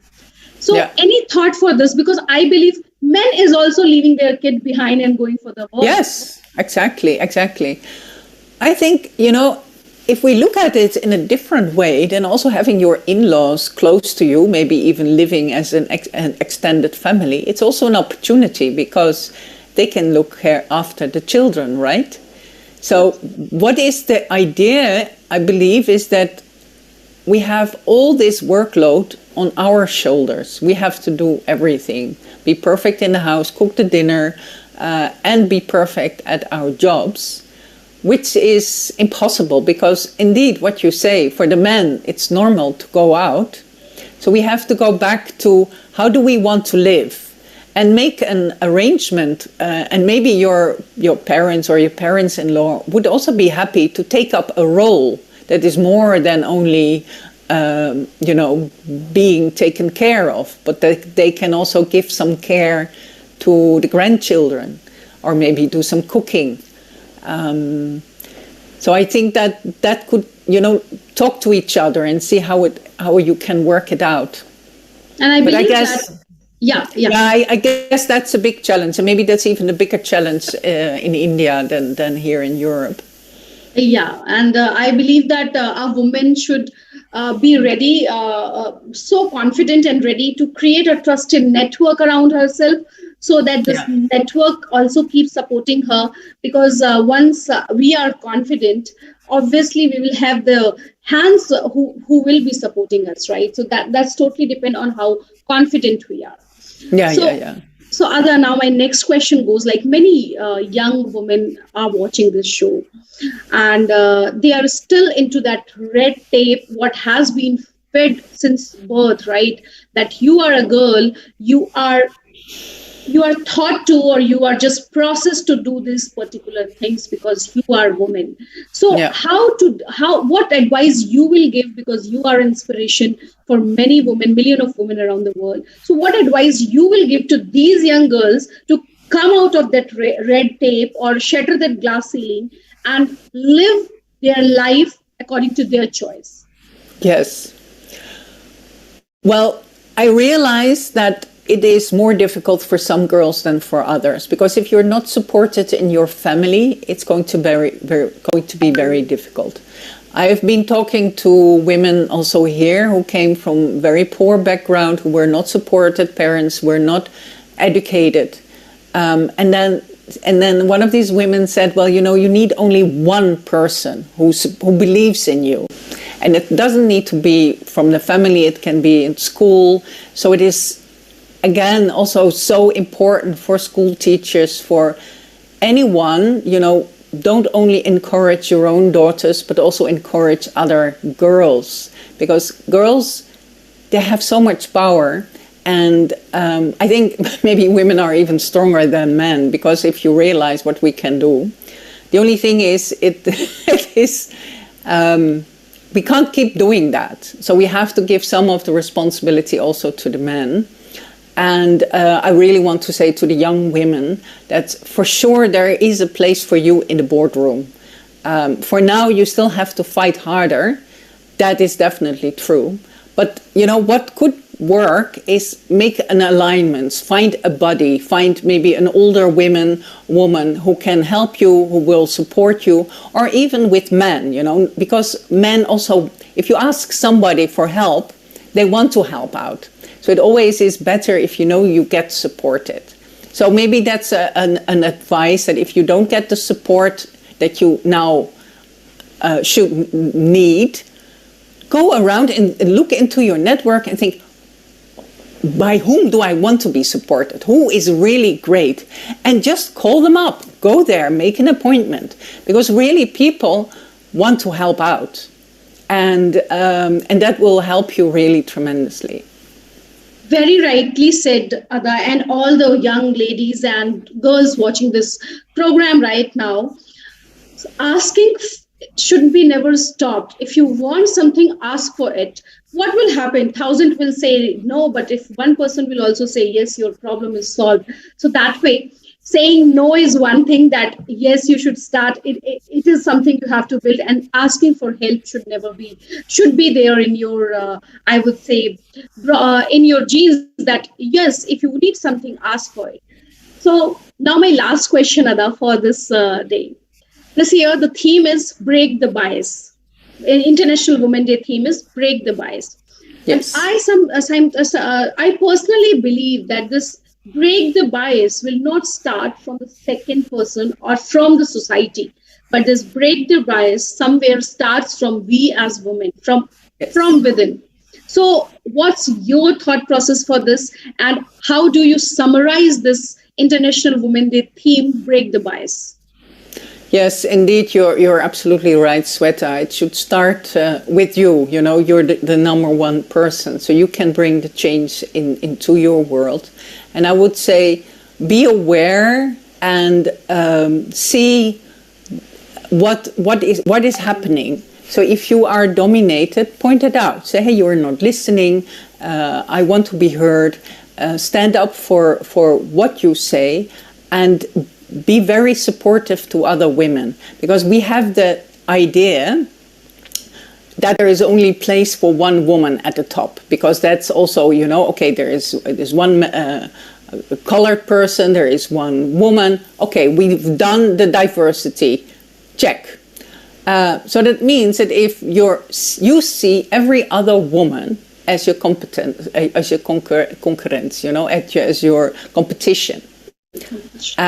And that is really very bad. And then we get, so that is not working, because then we behave as the underdog. So we have to really be generous, be open, help each other. So creating this kind of community, what you do, Sweta, is very important, because we need each other in that. And always look out to help another woman, because if we all do that, then we help each other. Right. And that's why this year, with the theme Break the Bias, I have chose the topic for International Women's Day, She Real, She Boy, because we are a reflection of each other. And if we want, we can always, sitting at this position, we can always help the other women.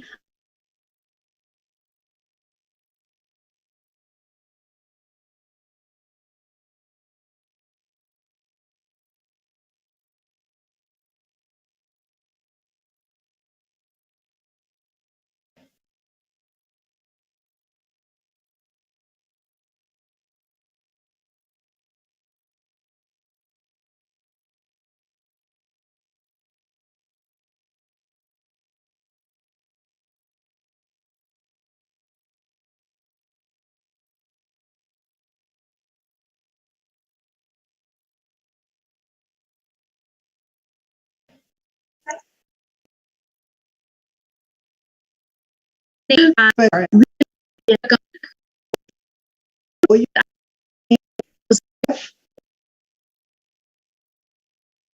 are any Once I have to pay for fundraising, because we have been already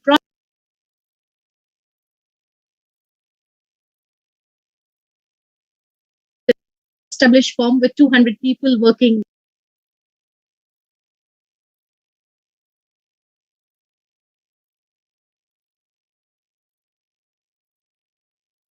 Statement. there any other way I can help you? Definitely, after this session, I'll again connect with you, Daneth. Definitely, I'll connect.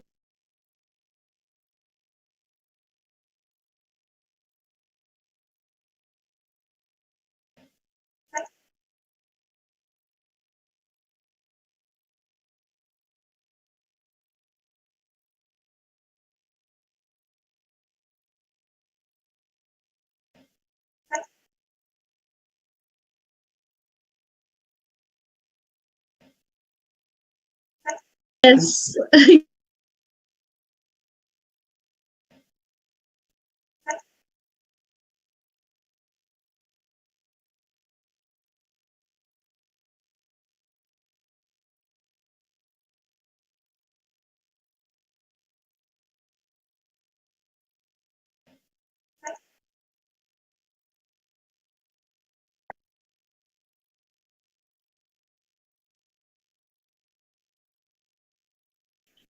The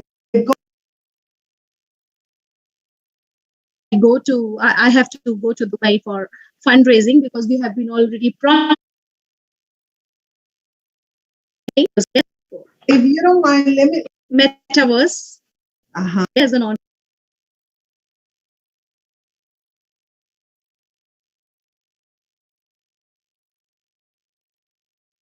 entrepreneur, where women are founders of the company.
The or actual about that. Say it because this record she real.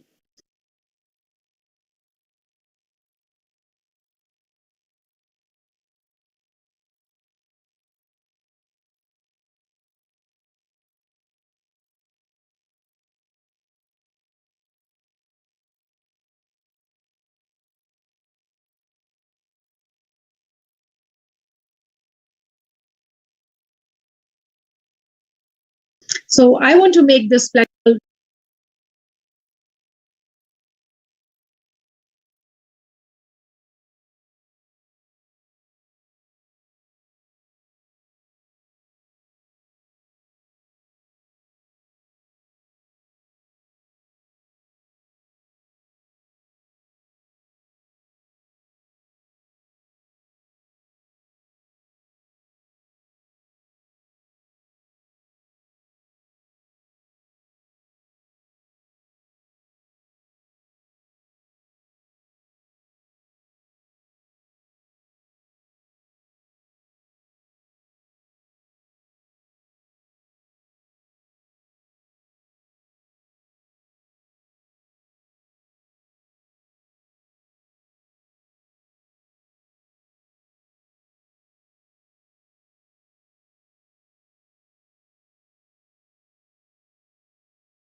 Good morning.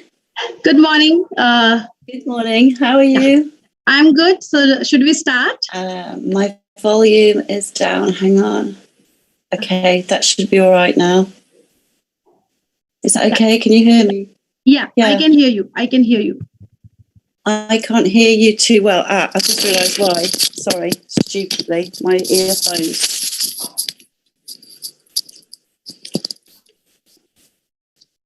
Am I okay to use earphones, or should I just do it without?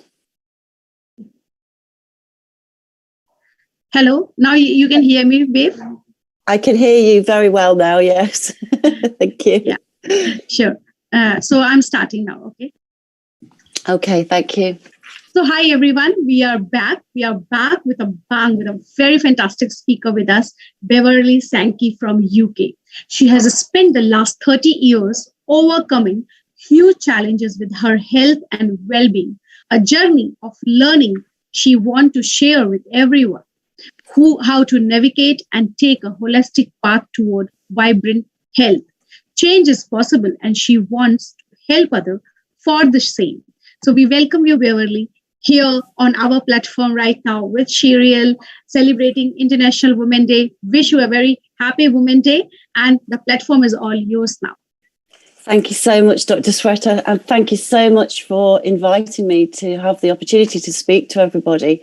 My name is Beverly Sankey, and I'm an Arbonne independent consultant in the health and wellness industry, which is an online business across 6 countries. I'm also a serial entrepreneur, as Dr. Swot has already explained to you. I'm absolutely thrilled and so privileged to be here. I really am. I just want to share my story in the hope that I can enlighten somebody and perhaps connect with somebody in such a way that it might benefit them going forward with their lives. So a little bit about me. Mine is a journey to independence, really, through risk-taking, through building a business. And as you all know, taking discipline, building a business, takes discipline and a huge amount of effort, focus, drive, courage, and most importantly, a huge why. So as women, we build and create alongside family. We create alongside adversity. And in my case, alongside trauma, illness, divorce, and later single motherhood and rebuilding my life. It's not all been a bed of roses, but there have been some fantastic experiences along the way. And I've certainly grown massively as a person. So just to give you some information with regards to my background and my emotional struggles as well. I was born in the 60s, and I was born into a middle-class UK family in Yorkshire, and it was a very happy childhood. When I got to the age of 16, my health took a downturn, and I developed a white blood cell disorder. And so I was treated with massive doses of antibiotics and penicillin as well for 6 months. And I later realised that that had affected my gut, and it had made the basis for years and years of ill health. So when I was 18, I then moved away 80 miles to where I live now, which is in the Midlands, which is near Loughborough. And I moved to Loughborough to do my degree. So I did a degree in three-dimensional design, majoring in silversmithing and jewellery, precious metal jewellery. So after my degree, I was sort of absolutely broke. I went back home to Yorkshire. I worked there for a retailer, Topshop, some of you may know. I worked there for a year, and just to pay off my student debt. And then I got offered a job back in Melton Mowbray, back in the Midlands, making gold and silver jewellery for Intergold. So I did that for a year, and things didn't work out there. So myself and a colleague, we decided to set up our own business. So out of her bedroom, we built our own bench from wood that we obtained from the local wood yard. And we started making private commissions and doing jewellery repairs, basically. And then after about 12 months of doing that, we decided that we wanted to make a collection. So in those days, everything was precious metals. It wasn't really costume jewelry. There was only the traditional sort of Czechoslovakian glass, jet and pearls. So we were sort of very ahead of our time, really. And we called the company Flash Harry because we wanted it to be something that would stand out, something that would be extremely different to the normal jewelry companies. So we achieved that. And we went on to create collections twice a year and supplied stores such as Harrods, Liberty. John Lewis was a fantastic customer of ours all the way through. And we had 350 small independents as well. And we also did exports. So we did exhibit in New York. We had an agent on Fifth Avenue. And we supplied the limited store group, which was 900 stores. And basically, it was really, really, really hard work. But there were some highs and there were some lows, and we employed lots of wonderful women. We had 25 to 45 out workers at any one time. So that was ladies that used to work from home and would pack the jewellery around their children. We had 10 staff indoors, and then we had up to about 150, eventually 150 workers across China and Taiwan and Korea. So that was later on the journey. So to go back to around 1984, the business was thriving, and we moved it to Leicester because it was more onto the motorway network, and I was constantly going down to London. So it was something that was that we had to do. I met my soulmate, who was an incredible character. He was doing the same course as I was doing, but at Leicester Poly. So we had a lot in common because we both made jewellery out of titanium, which was quite rare in those days, and niobium. So I'm not sure if you're aware of what titanium is, but it's like all the colours of the rainbow. In fact, I could show you a piece or two, so I probably do that towards the end.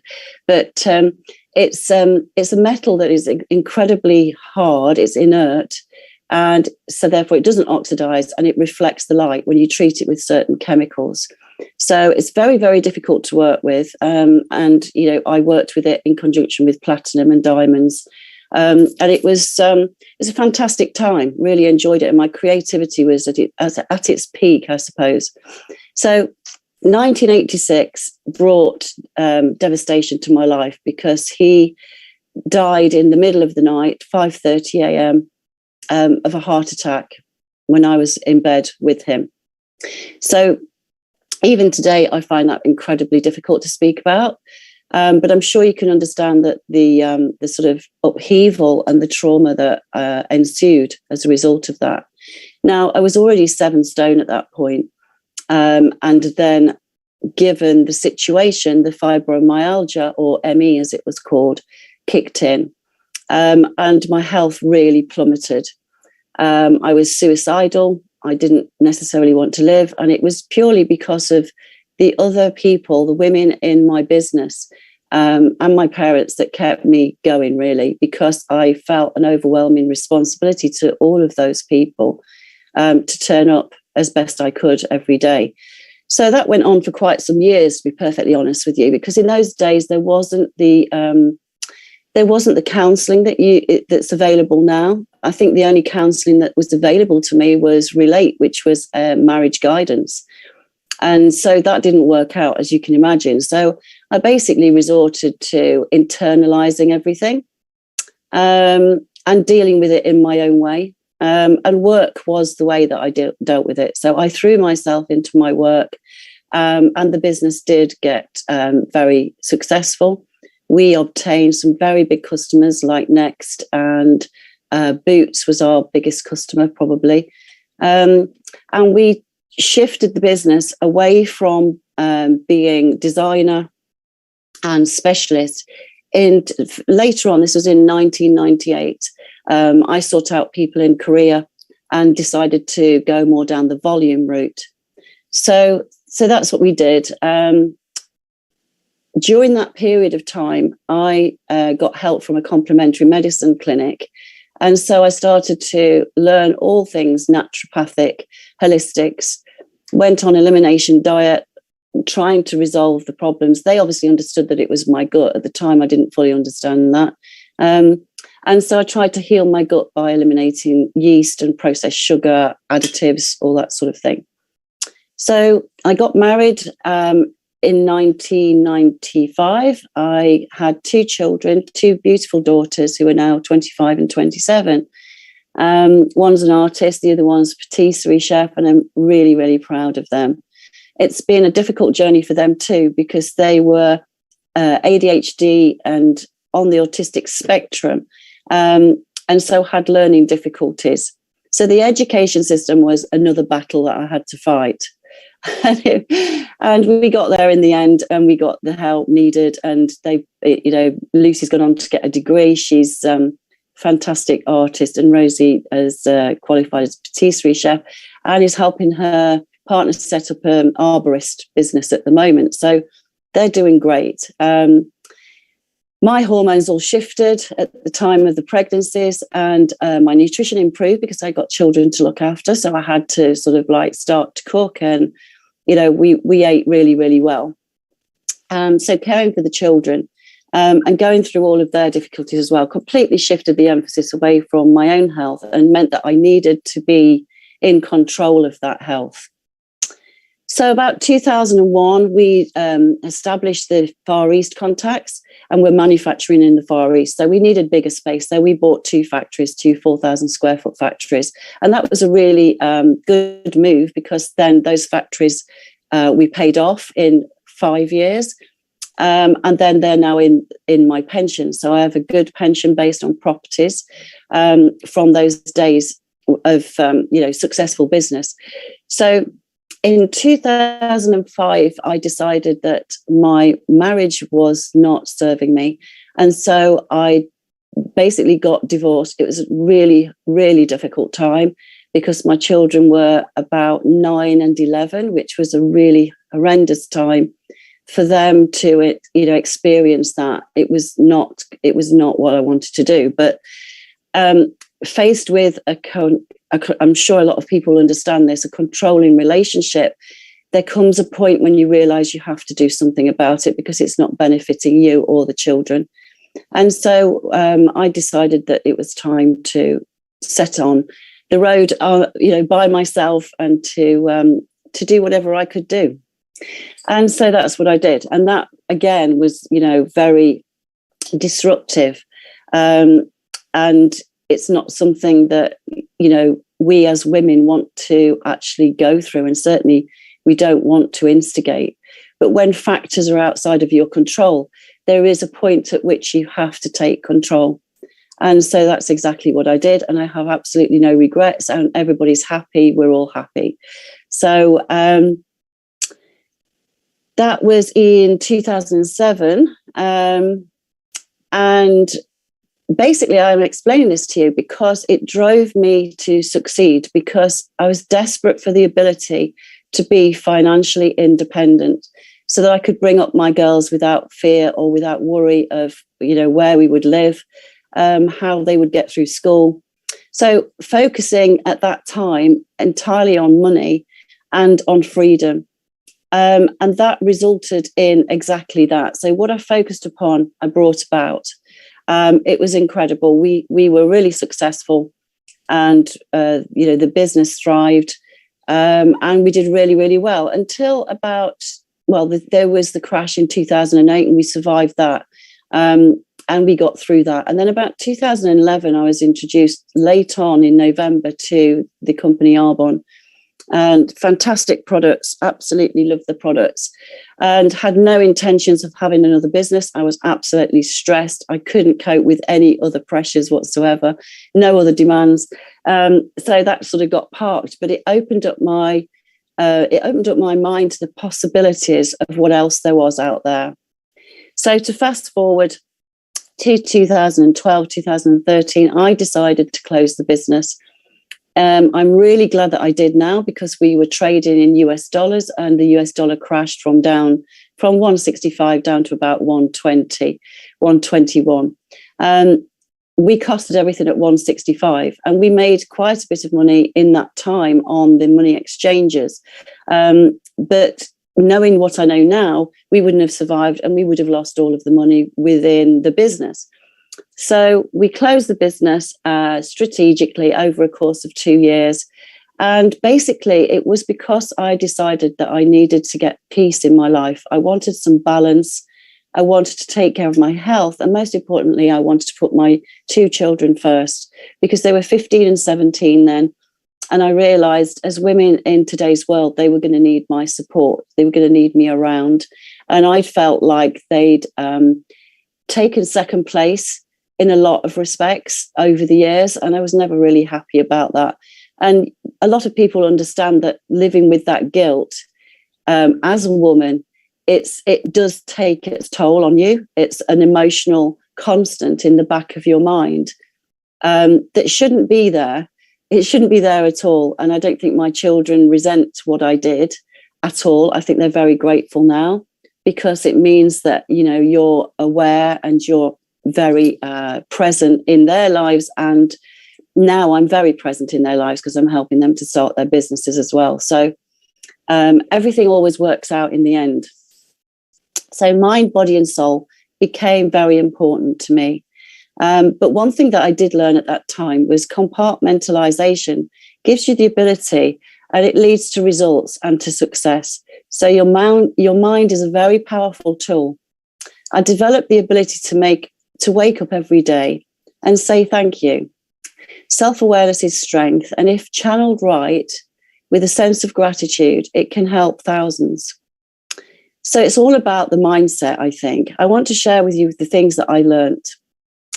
Having a positive attitude is absolutely right up there at the top of my priorities, and an I can determination as well. So if you don't feel positive on a normal daily basis, then it's possible for you to change how you think. So independence was really important to me, to have control over my own life, financially, mentally, and physically. And the company Arbonne showed me a bigger picture of mind, body, and soul. I joined all the dots together, and I connected with my values, ethics, Ayurvedics, holistics, all of those things that I'd learned on my journey to improving my own health. They all came to the fore. So my why sort of changed, and it became more important to me to communicate what I'd learned and why it was so important. So putting yourself first is not selfish. I realize now that by putting yourself first and insisting on self-care, you can help others, and your own success comes by default. So we women are naturally nurturing, and we care for others, and we characteristically put others first. But I think we need to really change that mindset, because self-sacrifice is not the best way to lead and support a family or society. Having faith over fear, be the swan. We women are really good at that. You know, we look all good on the surface, but deep down underneath the level of the water, we're all flapping about like crazy. But build belief and lead by example as well. I think that's incredibly important as leaders. And the other thing that is I think is the most important thing that comes out of all of this is time. Time is so, so precious, because you can never, ever get it back. So protect your time and protect your energy too. Knowing your why is probably the most important thing you can do on a daily basis, is to connect to your why, and having crystal clear vision as well. So grow your vision as well. It doesn't have to stay stagnant. It can grow. It can get bigger and bigger and bigger. And don't be afraid of how big that you can make that vision. It's really important to have it crystal clear. And if you do things like a vision board, that's really helpful, because it means that you're looking at it every single day. So it's bringing it into your imagination. Intuition, trust your intuition, trust your gut. So be aware, be self-aware, because by being self-aware brings you self-esteem And that self-esteem brings you confidence. And when you're confident, you can take action. And you can take action and make things happen. Empowerment, that's really important to me as well. And inspiration. So inspiring other people. Know your goals and have stretch goals. So have a goal that's like for this week, for the next 3 months, but then have a stretch goal that is where you want to be in 12 months' time, 5 years' time. I think living your life in 90-day blocks is also quite useful. Growth mindset, open to learning. Always think you can learn something else. If you think you can or you think you can't, you are right. That's a quote from Henry Ford. Positivity and gratitude as well. Practicing affirmations, meditation. Do you take the time in your day to just stand and silently think through meditation or any other method for 10 minutes? Grow and expand your thinking on a constant basis. Now, the company that I work with is the leader in wellness, in beauty and nutrition and mindfulness. And so every day I'm reminded of how important it is to eat clean ingredients and nutrient-dense foods, and to have a strong sense of purpose as well. The wellness industry is set to be $4.5 trillion in size. Direct selling, of which a lot of those people are women, is worth $190 billion globally, worldwide, every year. And e-commerce is set to be worth 4.9 trillion. So this is how people are buying products these days. And we women can be square in the middle of all of that. Innovation in online business and focus mean that there are such fantastic new frontiers coming up ahead of us. These are very, very exciting times. And I know that She Real has fantastic plans for women within this field of the metaverse. I work with lots of women currently that are building a business around their family, not the other way around, which is how I had to do it, and all of the women of my era. So creating a business around your family means that you've got the freedom, the time freedom, you've got the ability to put your family first and work your business around any sort of important events like sports day, nativity plays, all of those sorts of things that are so important to us as women. So the company that I'm with now helped me emotionally, spiritually, and physically to be the best version of me. It's not all about, stepping up and doing all of the impossible things that we try to do as women. We take on way too much, and we do put ourselves under massive pressure. All the years of self-learning and the research into naturopathic medicine, natural healing, that fell outside of the norm of pharmaceuticals, complementary medicines and gut health, through eliminating harmful processed ingredients and additives and processed foods such as sugar and wheat. They're all important things to feed your mind.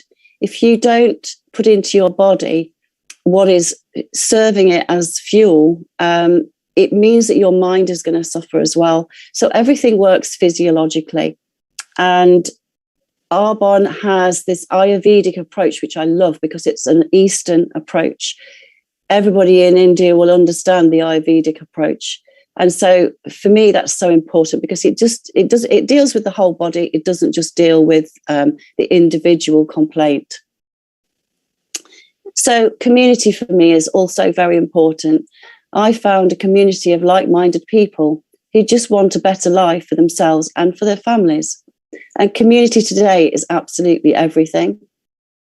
Peter Mork was the founder of the company, and his vision was that he wanted Arbonne to be a place where people could flourish. So I found myself in every way possible. And my why is to share my knowledge and experience in the hope that it may help others to take control of their health and their lives too. So being forced to take control and responsibility of my health was a very difficult journey, but it's never been more crucial to share that now. So being able to share this vehicle is a huge privilege for me. And I've always felt that empowering women to be more and have more and to do more and make a difference in theirs and other people's lives is a massive gift, a massive gift. So I've developed the skills to face whatever life presents to me now, and to have resilience in a calm and peaceful way that naturally through gratitude means I'm generally in a happy state of mind. I choose who I spend my time with. I choose to spend time with people who lift me up with positive, caring and giving attitudes. I set affirmations on my phone, reminders throughout the day, and the one that I like the best is lean towards joy and you will be led. Taking full responsibility for all aspects of our lives, coupled with gratitude for the smallest of things, self-awareness and confidence. Learning to use the setbacks to define your future and what you do next. Taking small, consistent steps and being very brave. Also, make a note of the habit of your self-talk as well. So what is that chimp that sits on your shoulder? What is it saying to you? Check it throughout the day. You'd be quite surprised of the things that you're saying to yourself, and your subconscious mind is listening to all of it and taking it all on board. So change the narrative and breathe life over yourself and over others. And have a passion for being better than you were yesterday. So the future, what does it hold for us? Women collaborating together, a strong spiritual connection too. We are strong and humanity needs our collective energy. As we move into the Aquarian age, the old male Piscean controlling aggressive energy is falling away, and with it, the old constraints and the old constructs. The next 7 years will be phenomenal for change and enlightenment. I'm certain that most of you in this space and over the 2 days are instinctively aware of the massive energy shift right now. I'd like to ask you now to quietly contemplate the following questions. So if you have a pen and paper, write down your instinctive response to the questions, whatever your first thought that comes into your mind is. So number 1, who are you?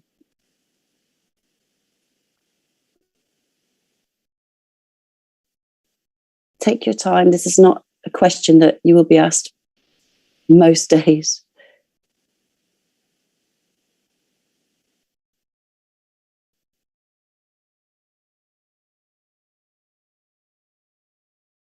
How resilient are you?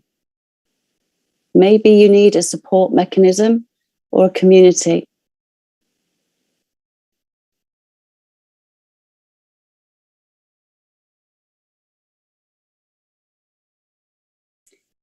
What is your belief level on a scale of 1 to 10 in yourself and in what you're doing?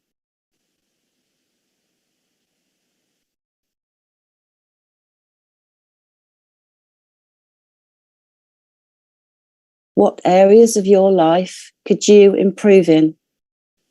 Maybe you need to find a mentor. Maybe you just need to ask somebody for help.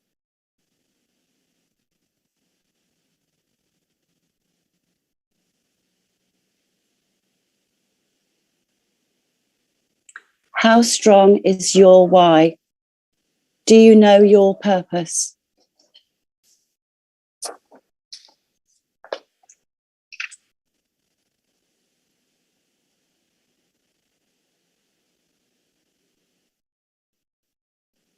And lastly, what lifts you up? What gives you joy? What lights up your life?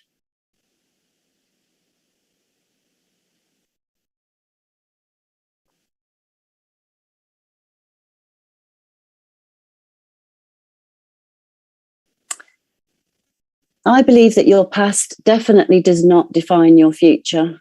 Today is a gift, and that's why it's called the present. Learn to let go of the outcome and embrace change. If it feels uncomfortable, it means that you're growing. 2 of my favorite books I'll share with you: Live and Let God by Bob Proctor and Anything Bob Proctor. The Power of Now by Eckhart Tolle. These were 2 books that I read at the same time, which was incredibly powerful. You have the power to change anything that is not serving you. Be smart enough to hold on and be brave enough to let go. It takes courage to change things, and it takes faith over fear, but it is worth it. So build the life that you want and live it to the full.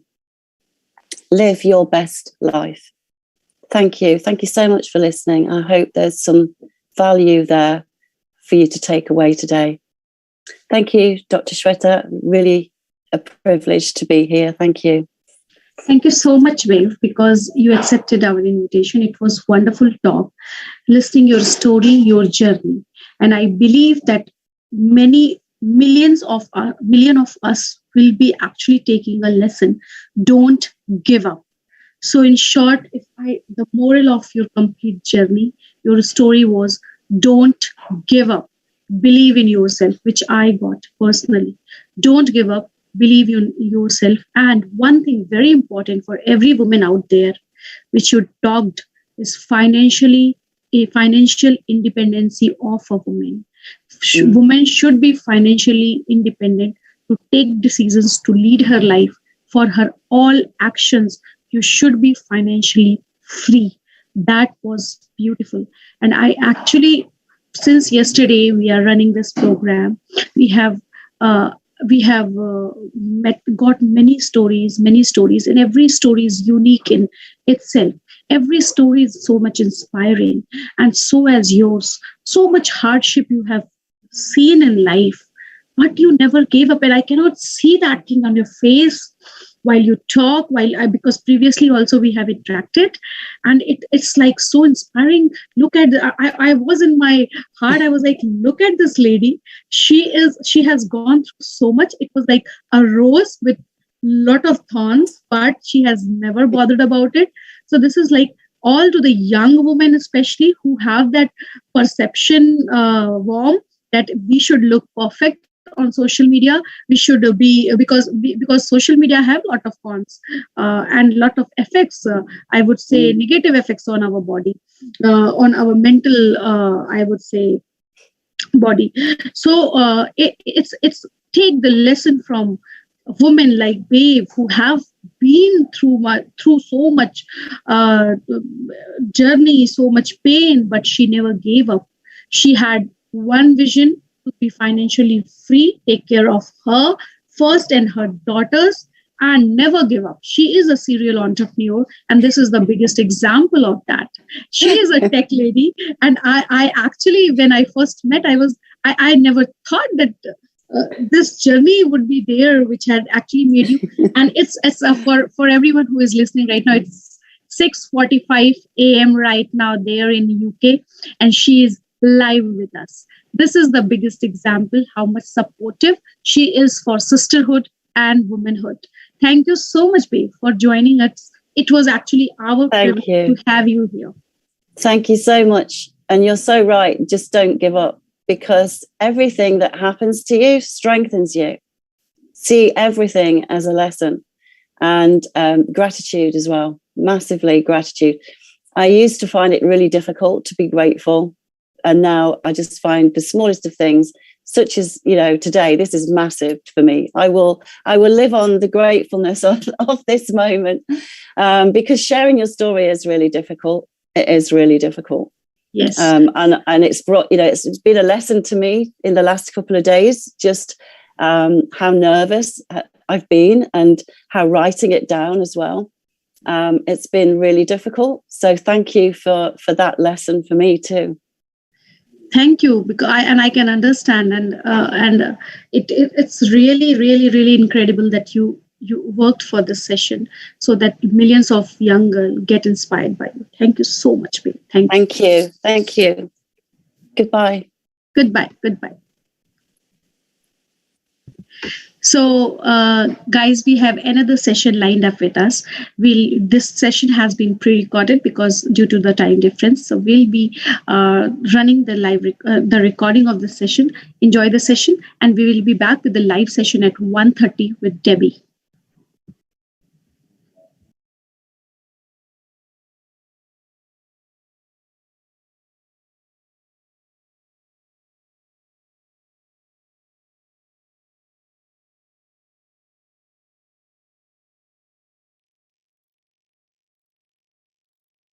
we are celebrating here. We have fantastic speakers, women leaders across the globe who are actually representing not them, but you. So today, now we have Dineth. Dineth is an entrepreneur, visionary, and innovative woman. She excels at helping her clients gain focus, clarity, and achieve their goals, improve and acquire more skills, unlock their potential to the point of maximizing their performance. She believes in the power of a strategic alliance, in the value of relationship as a business asset, in the authenticity of your brand, in the core value that determine the culture and identity of your company. Dineth believes that opportunities grow everywhere and are infinite. Dineth is a lawyer, author, entrepreneur, award international speaker, twice as woman and exceptional leader of excellence in a strategic and transformational executive coach. I can speak about her complete day because she has done so much to inspire other women. But I won't keep you waiting because she is here, and now I want her to take the stage with her story, with her journey to inspire you all. Welcome, Dineth, to our program, She Real, She Boy. Good, everybody. Good evening, morning, everybody. I acknowledge every one of you to be here. My topic is my story, Voice for Others. I believe in the power of the stories. I believe in the power of our voice because we can contribute, we can impact with great lessons to the humanity. We need it. Today, we need it more than ever. Life is like a library full of experiences and lessons, wisdom where we can learn and improve. I'm still writing my story, so I'm going to share with you a summary of some of my chapters. When I was a kid, I enjoyed playing the game to be a teacher. Then in high school, I was a leader and for different activities. I like to give a speech and be around of my classmates because I like to be around of people. I enjoy people and serve to people.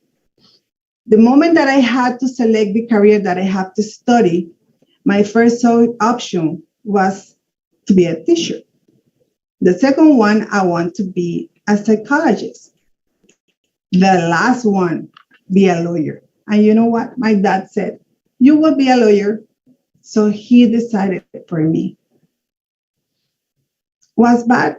Maybe not in the moment I see that. I say, okay, I follow the instruction. That gave me a lot of knowledge, skills, wisdom. Plus, at the end, I had a degree in law and political science. I have a diploma in an alternative method of resolutions of conflicts. Also, a diploma in international trade and negotiation. Fascinating that, right? It's not enough. Because this is part of how I can inspire other ladies, women, leaders, young leaders. But also I have to tell you, I have my own struggle, physical, emotional, financially. I have challenges, failures. But you know what? I decided to embrace, to say, I'm going to do something different and change. I'm not playing the victim game. I decided then to create opportunities for every challenges, for every obstacle, for every failures. I decided to create a new opportunity for my life, for my personal, professional, and business life. I set a higher standards because I want to be a higher performance. Why? Because I have a calling. I have a mission. I'm a worldwide leader speaker. said my story is the voice of others. The other ladies, they said, how are you be brave to speak in English if your first language is Spanish and you have accent and you make a mistake sometimes when you speak? I don't care, because I have something to give to the world, to you. It's empowered, to inspire, to lead, and forget about what other people think about you. The only important thing is you, who you are. What do you want to do? What do you want? What is your mission in life? That is what is important. And today, I propose you to love yourself first in this moment, not tomorrow, not in the past, because we cannot live in the past or in the future. We have to live in the present. That's why we have a lot of issues, because people that are not present, they don't listen, they don't see what is in front of them. So if you start listening, because success leave a clue. If you listening, my story, I'm talking about determination and consistency. I'm going to share one more story. This is a gentleman, 83 years old, and he allowed me to give you this story. When he was 8 years old is the first time he used shoes, because he went to school without shoes. They are so poor, with 9 siblings. But he decided to change their life, to do something different. Then he moved to the city and get married. He told me he wants to be a doctor, but because he got married and kids, then he has to work on the construction site. But you know what? He said that he always tells their kids, and he repeated every time, because he has a vision, he has a purpose, he has a clarity of what he wants. And he said, I want my 3 kids to graduate from college or university, and I want to have enough money for my retirement. I want to have my roof, my house, my apartment, whatever he decided to pay them full for my oldest life, and have a good car. But you know what? He got more, because he accomplished all of that, all the goals. But also a guy with no shoes, with poor situation, living in a house with just wood. It's a wood house and no shoes. And not that, because his dad left them. He traveled around the world without no education, just the life. When I say life is a library full of experiences and knowledge that we can get, we can learn and improve ourselves. So there are no excuses to be successful. There are no excuses at all. It's just you.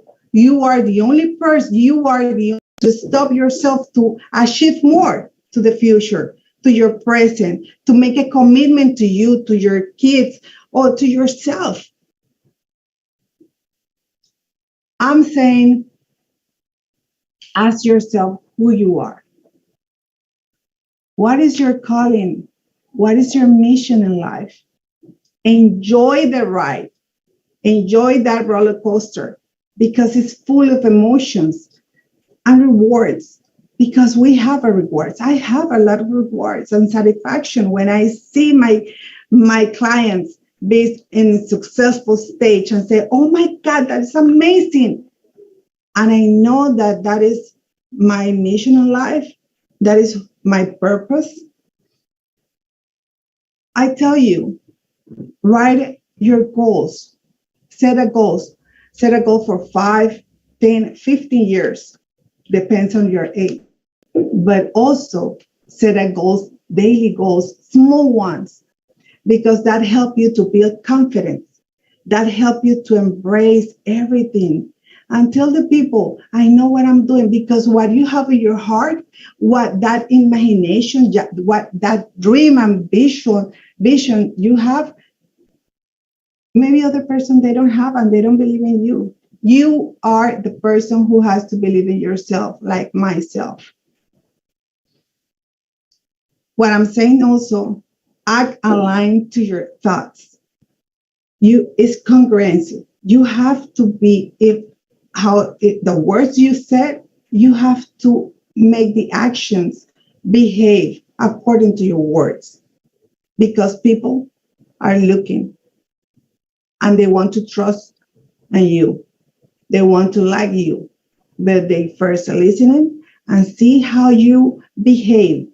So that is important in today's days with all this social media, all the technology. So we need to be careful with that. The other thing that I can tell you, train, and train. If you want to be an expert in some point, specialize in one area, what set apart you from the rest of your industry. If you want to be a chef, be the best chef in the world. If you want to be a lawyer or accountant or doctor, be the best of the best. That means you have to make a commitment, take the time to be one of the best. That's what I can tell you. That is part of my story. And it's the story of a lot of ladies that I know. They have fears. They want more education. They want to be prepared. And I tell you, you have to jump. You have to jump and take action and move forward. And I make a mistake. I cry, but I smile because I conquer a point of my life that I feel satisfaction. That's what I want you to have right now for your life. Because I believe that together we can achieve more. Thank you. Thank you so much. Thank you so much, Dineth, for and so much inspiring us. And the last line which you said, that together we can achieve more, should be, I should say, the core mantra for every woman. Join hands together. Your life is in your hand. You are responsible for your own happiness. Just start joining the hand of other women. Take charge of your life and do good. Thank you so much, Dineth, for explaining it so nicely, so well, with your story, with your experience and journey. Thank you so much, Dr. Shweta. Shweta. I don't know if I took enough time or less or too much time. I hope I can be on the time frame that you said to me. No, you are on the fine time. And it was amazing. I know I'm going to get a lot of applaud for your session, because it was such a wonderful speech you have given, the journey you have told. It was really nice. I was like, oh, so much experience. And it can come only from experience. And as you said, practice. That is the thing that anyone has to do. And let me tell you one part, that all man is my dad. Oh, wow. Mm-hmm. Wow. It's commendable. And that is actually coming from there. And now I can feel why that depth is there. Amazing. My sister, she's a CPA, certified public accountant, and my brother is an architecture. But all of us, we have a business. I have an insurance business, plus this one that is my coaching and training session, because I provide session, mastermind and training for the sales team or people that are around of your business. They want to be better, and the owner, they don't know how to manage that situation. So I'm running the two business right now. Great. And great to meet you, Dineth. It's so inspiring, right? I'm speechless right now, knowing that person is your dad. And now I know where this depth is coming from. Amazing. Thank you so much. Thank you. It's a pleasure. Thank you so much. Same here, Dineth. It's our pleasure to have you. And hope we meet in future very soon, either in like this, or I come there and meet you. would like to have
So, hey everyone, we are back with another fantastic session.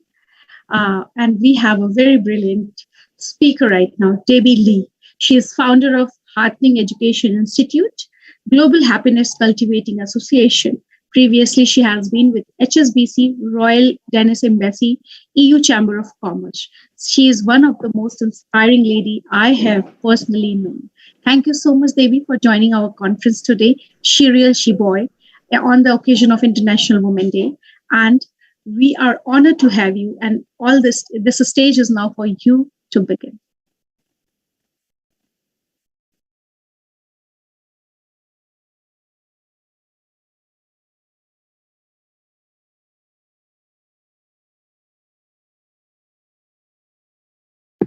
Debbie, am I audible? Yeah.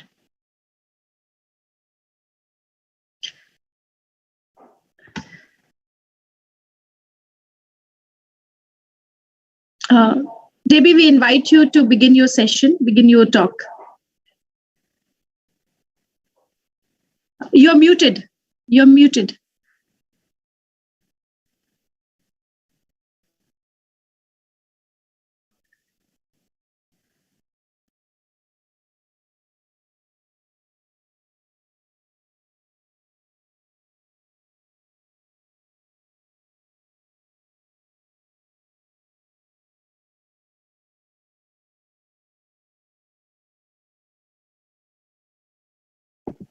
Debbie, you need to unmute yourself.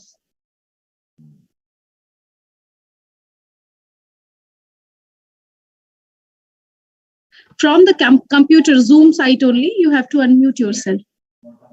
Bottom left.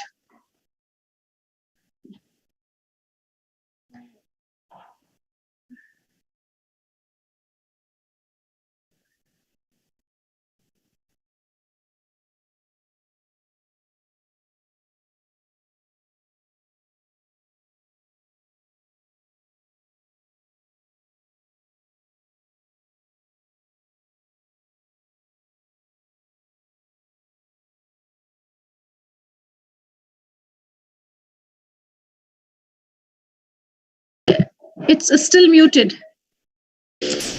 Yeah, fine. Okay, got it. Sorry. Okay. Hi, I'm Debbie Lee from Seoul, South Korea. I'm honored to be here sharing my story. I'm an author and founder of Heartening Education Institute. And previously, for the last 23 years, I worked for the international cooperations and organizations consulting companies grow globally. Fine.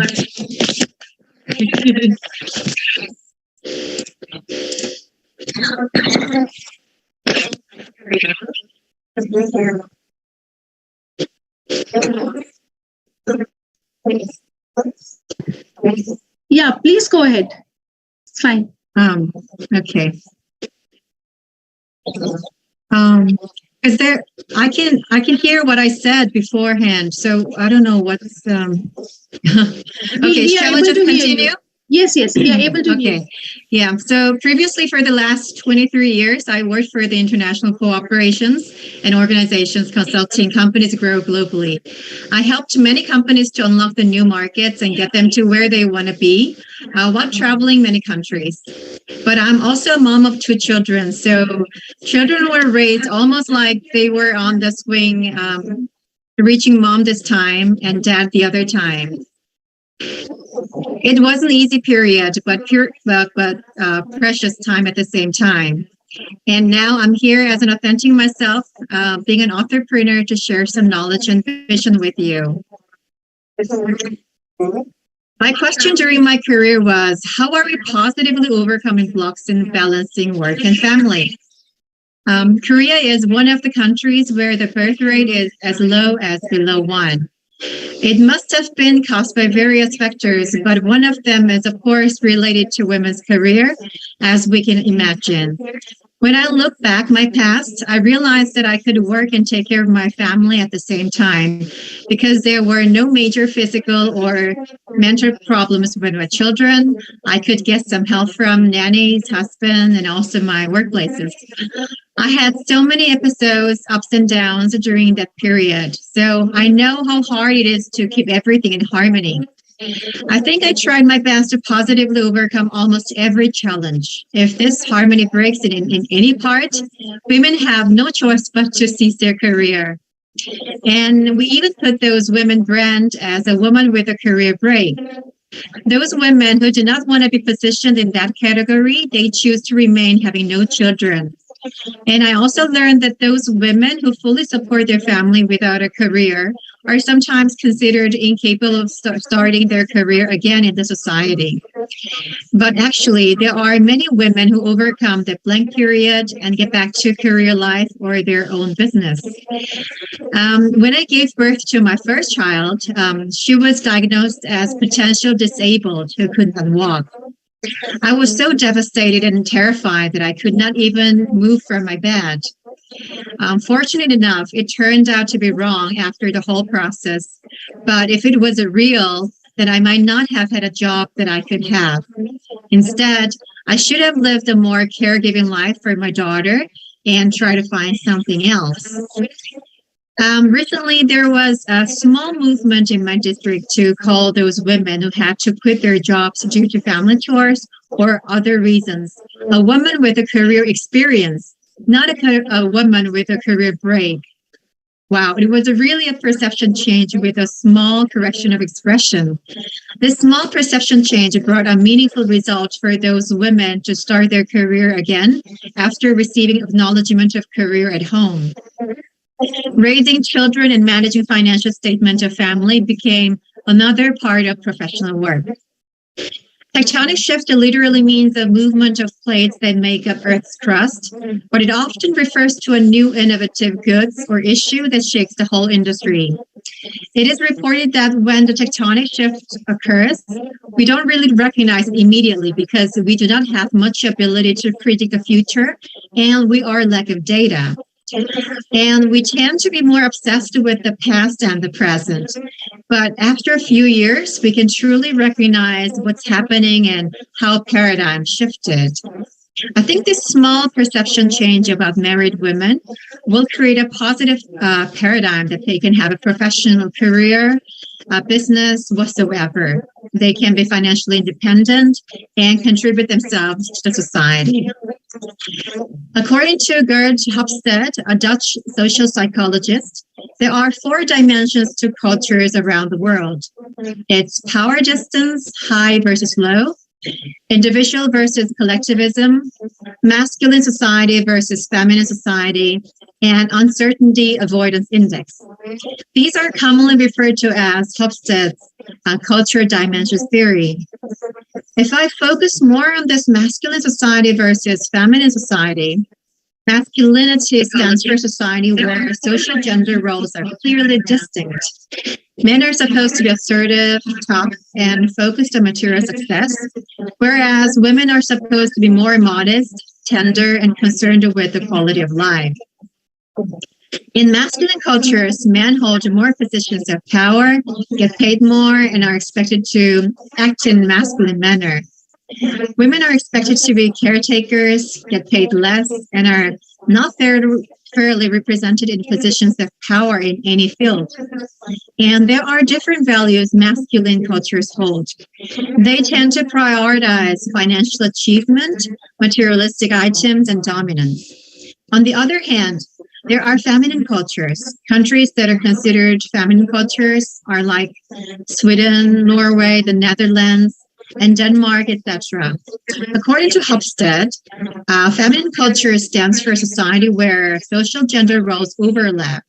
Both men and women are supposed to be modest, tender, and concerned with the quality of life.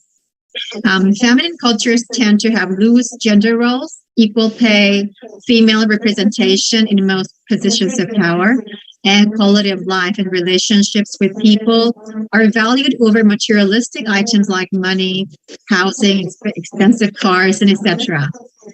And coincidentally, these feminine societies are ranked at the top in terms of UN Happiness Report. I think no culture is completely feminine or completely masculine, but if we can include feminine factors into life, happiness grows, as these feminine societies show. When I spoke at the Global Women Leaders Forum at the ASEAN Korea Summit in Korea, somebody in the audience asked me a question. So, what is your remaining dream? That time I answered like this: I want to be an author and educator who heartens and inspires more people in the world. And I want to create my own educational platform in the global context in order to do that. And now I'm about to start helping people and organizations for positive change and creative growth in their professional and personal life by sharing my storytelling and transformational education. We currently notice more than ever how important it is to preserve peace in the world. My mission is to bring positivity, happiness, joy, and growth to workplaces and individuals. Another major purpose is to support women who can revive their talent to go back to their career life. And I also want to help children and people in need across the globe, to which all the attendees of my educational program can contribute together while learning. As a mom of 2 children, I enjoy devoting myself to inspire working moms and girls around the world who have many obstacles to overcome in pursuing their dreams and balancing work and life. I'm here to reach more people to share my dream, but I can already feel that we are in the same boat. Thank you very much for listening. Thank you very much, Debbie, for joining us today and sharing your story and sharing your journey, because every story inspired the other woman to take her first step, to break the glass ceiling, to get out of her mental blockage and start fresh. Because they always look up to us, that if we had done, they can also do. And many of us are already doing it without looking at what society says or how we are being judged. So thank you so much for being part. It's totally an honor for us. Yeah. Thank you so much for inviting me. Okay, stay in touch. Sure. Okay, bye-bye. So hey guys, we'll be back with another session with Branka at 2:15, and it is going to be a great session, as she will be speaking on women, let's shatter the glass ceiling, because it's time to break the glass ceiling, come out of your red tape and start your new journey.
So, hi everyone.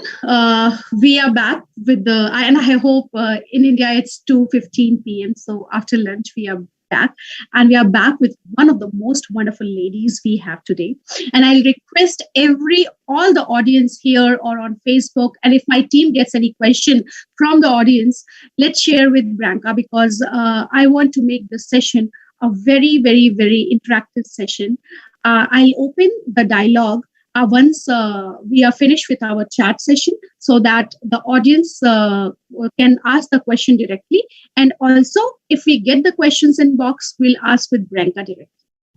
So let me introduce to Branka. She is the Secretary of Board of Cyprus Integrity Forum and board member of Association of Certified Fraud Examiners, Cyprus. She has served on Training and Education Committee, ACFE Cyprus, and now in charge of PR Committee. She is an active compliance and anti-fraud professional with over 14 years of experience in anti-money laundering, corporate governance, and risks. Branka is founder of Meaningful Synergies Company, organizes various creative events, leads numerous projects, and believes the success of the business lies in high ethics and integrity. Branka, welcome to our program, She Real, She Boy, on this International Women's Day. Thank you so much, Dr. Swot. Thank you for having me and for inviting me. And thank you to all of you that showed up back after lunch to listen to this session. Well, I first want to thank Beverly, Diane, Debbie that spoke before me, because they really made me feel this heightened sensitivity to social justice. And if you can see, you were seeing my poster, you could see that I wanted to speak about breaking the glass ceiling and putting behind the old norms. But let's see first, we're talking here about break the bias. And She Real, She Boy, I had to look up what the boy stands for. And is this afloat, when we keep somebody afloat? And this is what I like to do. I like really working with people. And with that being said, I do invite you to show up on the camera, be present in the room. Let's share this togetherness and this energy. Doesn't matter if you have a bad hair day or you're still in your pajamas, just show up and be present. And it's all okay. I love working with people, and I love seeing people on the screen as well. Otherwise, I will just end up being a zombie. So without further ado, let's get to our topic. We talk about bias, but what is bias really? It's this systemic prejudice that is based on stereotypes. And when we have conscious bias, then we call it a discrimination. But what happens with unconscious bias? And starting from ageism to the weight bias, affirmation bias, affinity bias, confirmation bias, attribution bias, many, many others. And then we come to the gender bias as well. And I would like to do a little exercise here. So please, if you have any volunteers on Zoom, you can put a little emoji, or you can raise your hand. If you want to unmute yourself, you can speak. And I'll read you some statements. And let's see how you react to it. So one of the statements is, girls should play with dolls. How many of you believe in this? How many of you have said that to your children, to your nephews, to your cousins, to your friends, little girls? Let's try another one. Girls are better at languages and boys are better at math. Well, I actually agree with this one, because I am much better at languages than at math, but it probably has nothing to do with gender. Anyhow, and then when we grow up, we do different kind of beliefs. Boys don't cry, or boys don't wear dresses. Yeah. How's that for a stereotype? And let's then see, how many of you agree that women are natural nurturers? Raise of hand. Yeah, I see a few hands on the screen. Women are natural nurturers. Now let's change a narrative. Let's change a perspective. Women are natural nurturers and men are natural leaders. No. There goes the bias. We all have this unconscious bias, and groundbreaking study shows that even the scientists, the one of the most educated, they're prone to being gender biased too. And mind you, female and male both. So male, but female too. Females can be sexist too sometimes. And when we talk about breaking the bias and breaking the glass ceiling, there is this statistics that, let's say, 64%, according to McKinsey, show that women have experienced some kind of microaggression at their workplace. And then they did the experiment and showed that if a woman declares that she's having children or would shortly have children, 79%, staggering 79%, would be less likely to hire a woman for any position in a company. So how do we break this glass ceiling? Well, look at it this way. There was this research done that if you would make a very nice presentable CV with all the professional biography and all your experiences, also your education and your journey, and if they would put a woman's name on that CV,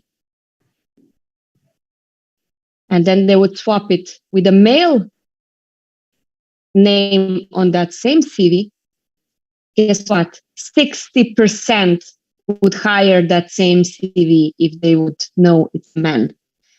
So gender bias does exist. And then the question to all of you is, how can we practice the self-care through the crisis of gender bias to avoid the long-term trauma, mental trauma? And women are taught to behave, to not speak up, to be humble, to be modest. It comes with our culture, it comes with our education, with our religion, with our upbringing. And then yet, we keep this inside and we want to break a glass ceiling. It doesn't go together, does it? Because ceiling is quite high up. And we are taught to be humble and down on the earth. So that helps us to understand that we need to change. And I love one of my mentors. She says, you're not a tree. So if you don't like where you are, what you're doing, move. And this is one of the messages that I want to give to you today. But other than that, you could see that I'm a trainer, and I discovered my passion for training a couple of years ago with points of view methodology. And at points of view, we believe there are no right and wrong. There are just many countless different perspectives and points of view. And then you could see also that I'm a mentor. And yes, I work with startups a lot. I mentor startups to succeed, to go to the competitions, for the pitch perfect, for the presentations, and consulting in their business as well. But you could also see there that I'm an author. And I'll share a little bit about it in a moment. But other than that, I just wanted to acknowledge that it's very difficult to prove the gender bias. And usually the only difference is in the outcome, when women are less paid, when women are being penalized for being mothers. And that happened to me as well. I'm a proud mother of 2 boys, and I'm teaching them to be gentlemen. And this is the first step in minimizing gender bias, but we have a long way to go. And then debiasing people's mind is actually very expensive and very difficult task. And our mind is wired to take negative emotions and negative news more to our heart than the positive ones. And it's a muscle that we need to exercise, just like when we go to the gym. You cannot pay a subscription to the gym and expect a perfect beach body after a year without showing up for a single class or exercise. Same goes for the brain. So to exercise, let's do a little read. So I told you I'm an author too, and this is one of the books. Yeah, it's a little bit blurry. It says boss up or get bossed around. And I was a co-author in this book during COVID. COVID was a difficult time. We were under a full lockdown. We didn't know what to do with ourselves. We suddenly found ourselves being home carers, full job career from home, being a teachers for our children that didn't have school, and just like feeling really overwhelmed with everything that's happening. And I think that many, many women really felt more and more devastated and desperate and vulnerable during COVID times. But we persevere.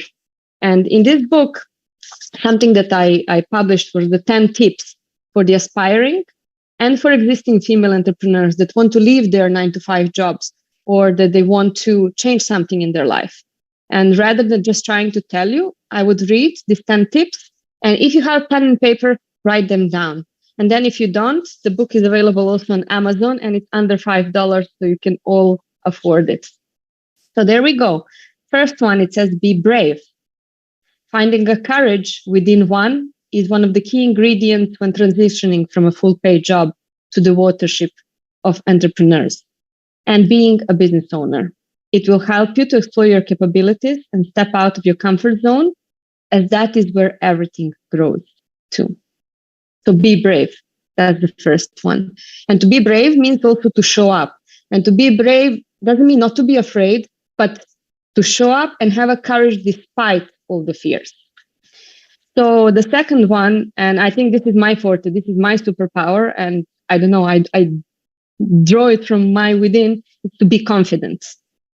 And you don't need to fake it until you make it, but believe in yourself and reaffirm your worth every day. There's so many persons in the world that need help with something that exactly you are good at. Be proactive. Don't wait for opportunities to happen. Anticipate market needs, do your research, explore your talents. And please, everyone, do it now. The first best time to plant a tree was 20 years ago. But the next best time is today. And to plant the seeds of knowledge that we will reap in the future is how we change the equality and how we break the bias. So be daring. How many people have lived through the emotion that somebody said, there is something wrong with that woman. She doesn't want to have a children. Yeah, we heard it. We heard it from men, but we also heard it from women. We as the women have a choice, and we should not be judged for our choices because they're ours to live with. So are the consequences. So the next message is to speak up. Be daring. Speak up when you have something important to say. Don't hide in the shadows of the bosses. Let your ideas get out there, even when they sound crazy. Because as you all know, Steve Jobs' remark, remember the famous saying? The people who are crazy enough to think they can change the world are the ones who do. There's so many layers that this saying covers. And I really want you to think about it and then find what drives you. I was in the corporate business for 15 plus years, and it was very rigid, very structured, and I was very good at it. I still am. However, there was this creative part of me that was hungry for something different. And I think that it's okay that when you admit to yourself that you don't need to be playing the role of your career and then being defined by your profession. You can be and do more than one thing. So find what drives you. If you're not driven, you will be overrun. Drive is that inner flame that gets you going, that makes you keep going and gives you that little bit extra that you need to fly. And I'm really happy that I see more and more faces on the screen. And thank you for this interactive session. So dig deep to your real passion. Many people never discover what they would like to do in their life. And many people are told what they have to become, just like Diane mentioned before. Her father told her she has to be a lawyer, so she did. So don't be one of them. Don't fit in the mold that your parents or surrounding have put you in. Dedicate time to your personal development. It is the best business investment that you will ever do. And one of my favorites is make an impact. Many people are motivated to leave the legacy. Legacy can be sufficient for your children, your loved ones. However, to make a useful impact, it will reflect for the centuries to come. So make an impact. And make sure that everything you do makes a difference. We all have a mirror, don't we? We should look at it more often. Deeply observational, with fresh eyes, without judgment, remembering to being gentle to ourselves, and beyond this superficial image. Be the change that you want to ignite in others. We waste so much time in our lives, and unless you have the access to time travel, make sure the time you have is filled with actions that you're proud of. Help others. Givers gain, powerful philosophy. Kindness and compassion don't cost anything and make a real difference in someone's life. Helping others is the healthiest food for the soul, and the soul is eternal.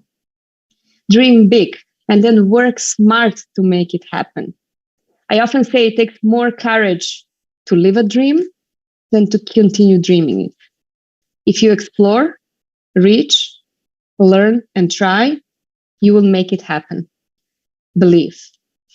And with these 10 tips, I would just like to close with one thing that, like we said before, the brain is wired to negative and the brain listens to what we say to it.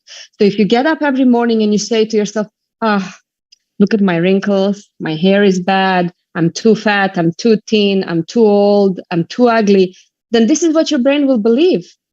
But if you wake up every morning and you look at that mirror and you say, I am resilient, I am strong woman, I am driven, I am successful, then this is what you can be. And first step in breaking the glass ceiling is to actually imagine that the ceiling is not there. And manifestation will follow because the brain does believe what we repeat to it every day. So thank you all for being here with me now. And I love to see that the room is growing. For the ones who want to make more contact, here is my details in the chat on my LinkedIn, so Branka van der Linden, and also my Linktree where you can find my Instagram, my Facebook, my Twitter, my websites and everything. But other than that, show up, be there, because the best known beats the best. One of my mentors, John Lee, always repeats that, and I strongly believe it, and I live it every day of my life. So thank you for being here, and if you have any questions, I'm here to answer. Thank you so much, Branka. So I have my first question. And I suppose I request all the girls here, wonderful females here who have joined this session. If you have any questions, show up. This is what she meant. And that's the beauty of the session, because we are talking about breaking the glass ceiling. So my first question to you, Branka, because you talked about shattering the glass ceiling, you talked about leadership also, and somewhere you talked about how women should be courageous enough to lead her own path, right? But somewhere, am I audible, Branka? Yeah. Yes, you are. Yeah. So my first my question is like you can't hear me either. Yeah, I can hear you. So can you hear me now? Also, yeah, I can hear you. I can't hear you though. Yeah. Hold on. Yeah. Now you can hear me. Am I audible, Branka?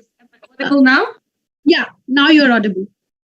Am I audible to you? I can't hear you for some reason. Oh dear. Okay, so if you can hear me and I can't hear you, I'm sorry, but technology sometimes does do this trick on us. Just text, put questions in the chat, and then I can answer them. Yeah, show must go on, so we need to live with what we have and make the best of it.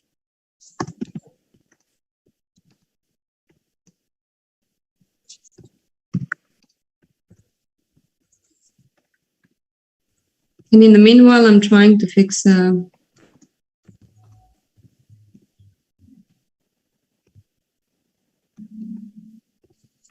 So I see there a comment, believing in yourself is the best you can do to always motivate yourself. Yeah, yourself and others. Lead by example, walk the talk. Teach your daughters to be proud and to be spoken, and teach your boys to be gentlemen. And there's this one thing, call it out graciously. If you see injustice, if you see bias, just speak up about it and gently remind the others that this is not exactly the way how it is. We need to train ourselves to break the bias. And there is this thing that I live at work all the time when they say like, she's taking a day off. and her child is sick, she's away from work, you need to remind them nicely and politely that nobody should choose between being a parent or being a good employee. So we talk about women empowerment, but then judge other women. Yes, I live that every day. And women do not vote for women. We want social justice. We want equality, gender equality. We want to be able, just like as men, we want to be paid as men, but we don't vote for other women in the parliaments, in the governments, in our communities. So think about it next time when you are given the voice and a choice to vote. And I always say, fix other women's crown without telling the world it has been crooked. So yeah, women need to work also on this viciousness that we have, the jealousy that we have between ourselves, and just really embrace and support each other. And don't ever do to somebody else what you wouldn't like to be done to you. Changes the upcoming younger generation of boys is the key if we want to change down the line of ultimately. Very insightful. Okay, thank you, Swati. Let me just see if there's any other questions in the chat. If anyone has any question, they can just put in the, yeah. So we have one question. Go ahead, Shveta. I can hear you now. Yeah. So we have one question from Amisha. Hey, I'm Amisha from India. I want to ask what role men can play to help women in shattering the glass ceiling. Okay. Here's my very recent experience. I have been somehow asked to moderate a 5-day conference. And then you all know what zombies are, right? Raise your hand, zombies. Yeah. And you know that we are now on the platform called Zoom. So after being 5 days on this conference, I became a Zombie.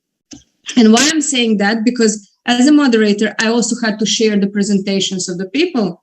And what happened to me is that we had an Arabic speaker, and she wouldn't speak any English, or she didn't know how to speak any English. And she wanted me to share her slides. But I couldn't understand what is front, what is back, what is the content of the slides. And it was difficult for me. So second time that Arabic speaker showed up, I said to myself, oh my God, like people will leave the conference because they cannot understand. And this was bias. This was actually bias. And it's not because I was vicious or thinking I'm superior. It's simply because I didn't know what is in front of me. So how can we include men to help us and to support is to let them know how. Because many men actually do want to support women. They were just not given the tools and the right ways, because women and men do communicate differently. So I think that the question answered would be, tell men, what do you need from them? Ask for help. We women are not very good in asking for help. So ask for help and ask men and educate men how they can support gender equality. So you have another question, Branka. I'm Dania from India. I have one question to ask, that how to measure the impact of glass ceiling on women career blooming. How to? I'm sorry, I couldn't understand. How to? How to measure the impact of glass ceiling on women career blooming. Career blooming. Okay, well, there are different kind of researchers, different kind of studies, but I think that we need to start from ourselves. So do not compare yourself to others, to other women who are more successful or had a different upbringing, different financial opportunities to study, to educate themselves, but start with yourself. So look where you were 10 years ago, 5 years ago, where you were yesterday, and when you are today, and have a view, where do you want to go in the future? So breaking the glass ceiling is where you have been and where you want to go. Don't compare yourself to others. That's a good way to measure. Yeah. And one thing I would like to thank you for telling that one sentence you said, that we women tend to not ask for help. And since yesterday, in every session, I think almost every speaker spoke about it, that ask for help, because that is something we don't, we keep ourselves back, sometimes thinking that why to ask for help, sometimes thinking, would they say yes or no? But without any thought process of being judged, just ask for help. Because if 1,000 says no, one person says yes, our problem is going to be solved. Yes, exactly. Because we always have a no and we can get a yes if we ask. Yes. And to show vulnerability is feminine, and it's okay too. Yes. So one question again from Harshita. She's wishing you International Happy Women's Day. One thing I wanted to ask is how to see the trollers on the one who constantly demotivated. Trollers, well, they will always exist, and haters will always be haters. And what I can say here from my personal journey, that was a journey of self-healing and going through ups and downs of life, also in a personal life, is that you need to find the strength from within and to allow yourself to be who you are and not to let yourself to have these references towards others, because our brain is wired to have wrong references, the points of where we compare ourselves with. So no matter what the trolls say, it's not about what other people do, it's about the meaning we give to their actions that actually hurt us. So interpretation, work on the interpretation. Communication is very important, but comprehension is even more important. Yes, very rightly said, Priyanka. So another question from Anchal from India. I want to ask that why girls always demand for equality, why they don't believe that they are much better than the boys and they deserve more than equality. Thank you, Anchal, for asking this question. This is actually my favorite one. Thank you. Very good question. Very brave question. It's not about better and worse. It's not about stronger sexes and weaker sexes and gender equality. It's about balance. So we are what we believe, and we've believed through centuries that woman is a home taker, and as I said before, the natural nurturer, and it's been embedded in our DNA. And the men were going out in the caves, they were going out to hunt and to provide for the family and to bring food home. So this is how we have been, and it will take many, many more years and decades for the women to step up. But this is the year of awakening. After this COVID crisis and the lockdown and everything that we have been through, we're starting the awakening and enlightening process to actually speak up and to show up and to be women and to own our feminine energy. Thank you so much, Priyanka, for answering this question. Another question from Purnima. My question is, do you think girls and women everywhere should have equal rights? And if so, should they be protected?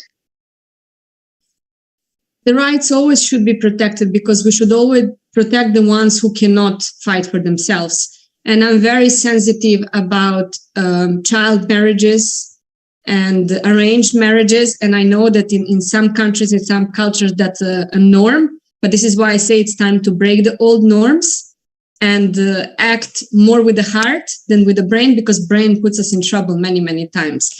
And women need to educate themselves, because the knowledge gives you the power to decide and to know where to ask for help if you get in trouble in any part of your life or your business or your ways.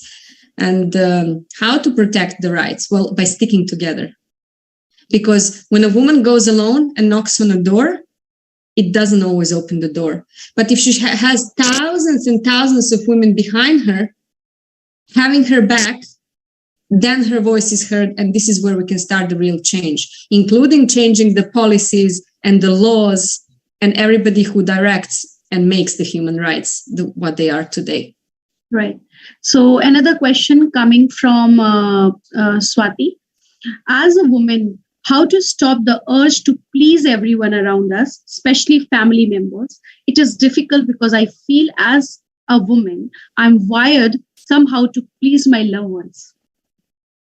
Yes, we all want to help others, and women are more empathetic and more compassionate than men. It has been proven in search studies. No disrespect to any man that is in the room. And how we need to do it? Well, it's not about how much you want to please others all the time. It's just not to forget that you need to please yourself as well. That you need to have me time when you spend it to care of yourself, to ask yourself, how am I mentally? How am I emotionally? And how am I physically? And take that break, that pause for yourself, because you cannot pour from an empty cup. You need to recharge your own batteries, because if you're down and broken and sick and ill, and depressed, then you're no good to your loved ones or to anybody else for that matter. Right. So fight it first. You started the fight already. You started dealing with it by recognizing it. First, we identify what is wrong, what are our biases, where do we have our weakness, and then we start working on it step by step, day by day. Yes, and the time you recognize something is the starting of that you are going to break that. Next question comes from Rishu. I wanted to ask you that after giving birth to a child, why women faces insufficient child care and caregiving support. Also, why they are not allowed to work. Yes, this was a tough one for me as well. I have two boys, as I said before, and for both of them, after the 16 weeks that was a maternity leave allowed in Europe, in European Union, I had to send them to a nursery, to kindergarten, and then running between work and home to be able to breastfeed on time. And it was challenging. So there are luckily more and more businesses and big corporations and organizations who provide for childcare near the place of work or within the place of work of women. And as I said, we do have a long way to go, but ask for it, demand it, be a part of a solution and not a part of the problem. And if you know what I mean by that, is like work out how can it work? Give them suggestions from your point of view, how you can be a good mother and a good employee at the same time. Right. So I'll be taking this last question, which is from Dania again. I have one more question, that what barriers women faces in developing careers across their working life? Well, a challenge, I cannot speak for others. I can only speak for myself. A challenge that I faced was time. I needed more time because I wanted to study. I couldn't afford to study when I was in my teenage years and my early youth. So I was actually doing my business administration bachelor degree while I was pregnant with my first child and financing myself from my own work. So I was working full time and then being a student also full time. So I needed more than 24 hours in a day. And then I finished my master's in law in international business while I was pregnant with my second child. So they were both very educated from the Belly Boys because they heard my reading over and over again. So working and studying together, it's not easy, but try to ask your employer to give you sabbatical leave or accumulate some funds that you can take 2 weeks of unpaid leave.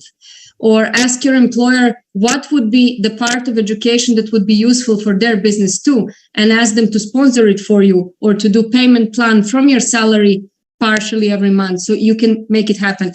I really think that when people want something, they find the time, they make the time, and they find the ways to make it happen. So not having finance and access to money, it's not an excuse. Right. And very rightly said, Branka, that if you want to achieve something, you yourself will make the way to achieve that particular thing. Thank you so much for joining us today. And thank you so much for making this session so interactive, because since morning, yes, many of us are shy, many of us just listen and then take time to digest. But thank you for making this session so interactive for all the girls who actually showed up and asked the question, made this session so wonderful for both of us, because it becomes sometimes very boring, just one-way interaction, a monologue kind of thing. So thank you, Branka, for accepting our request, coming here and joining us. We will be happy to see you in future also. Namaste, Shweta, and thank you for having me. And thank you, everybody, for being here. Thank you.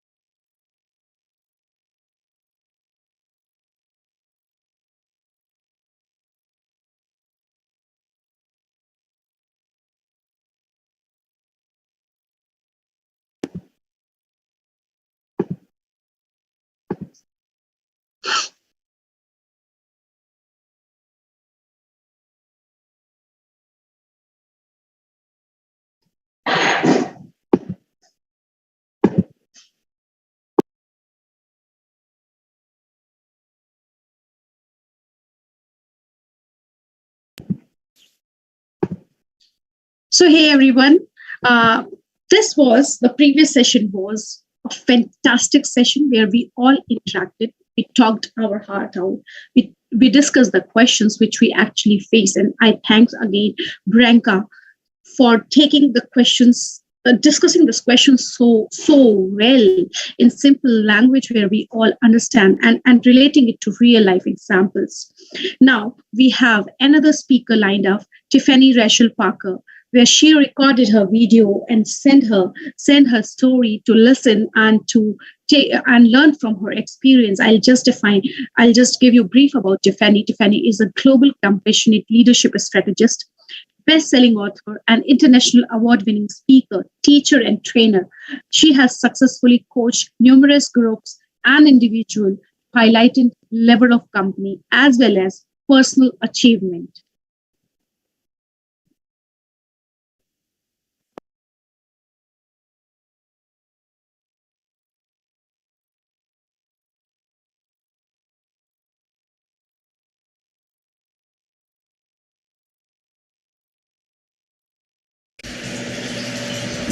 Hello, everybody. My name is Tiffany Rochelle, and I am a life transformation strategist as well as a leadership development consultant. And I'm so excited to take part in this International Women's History Day.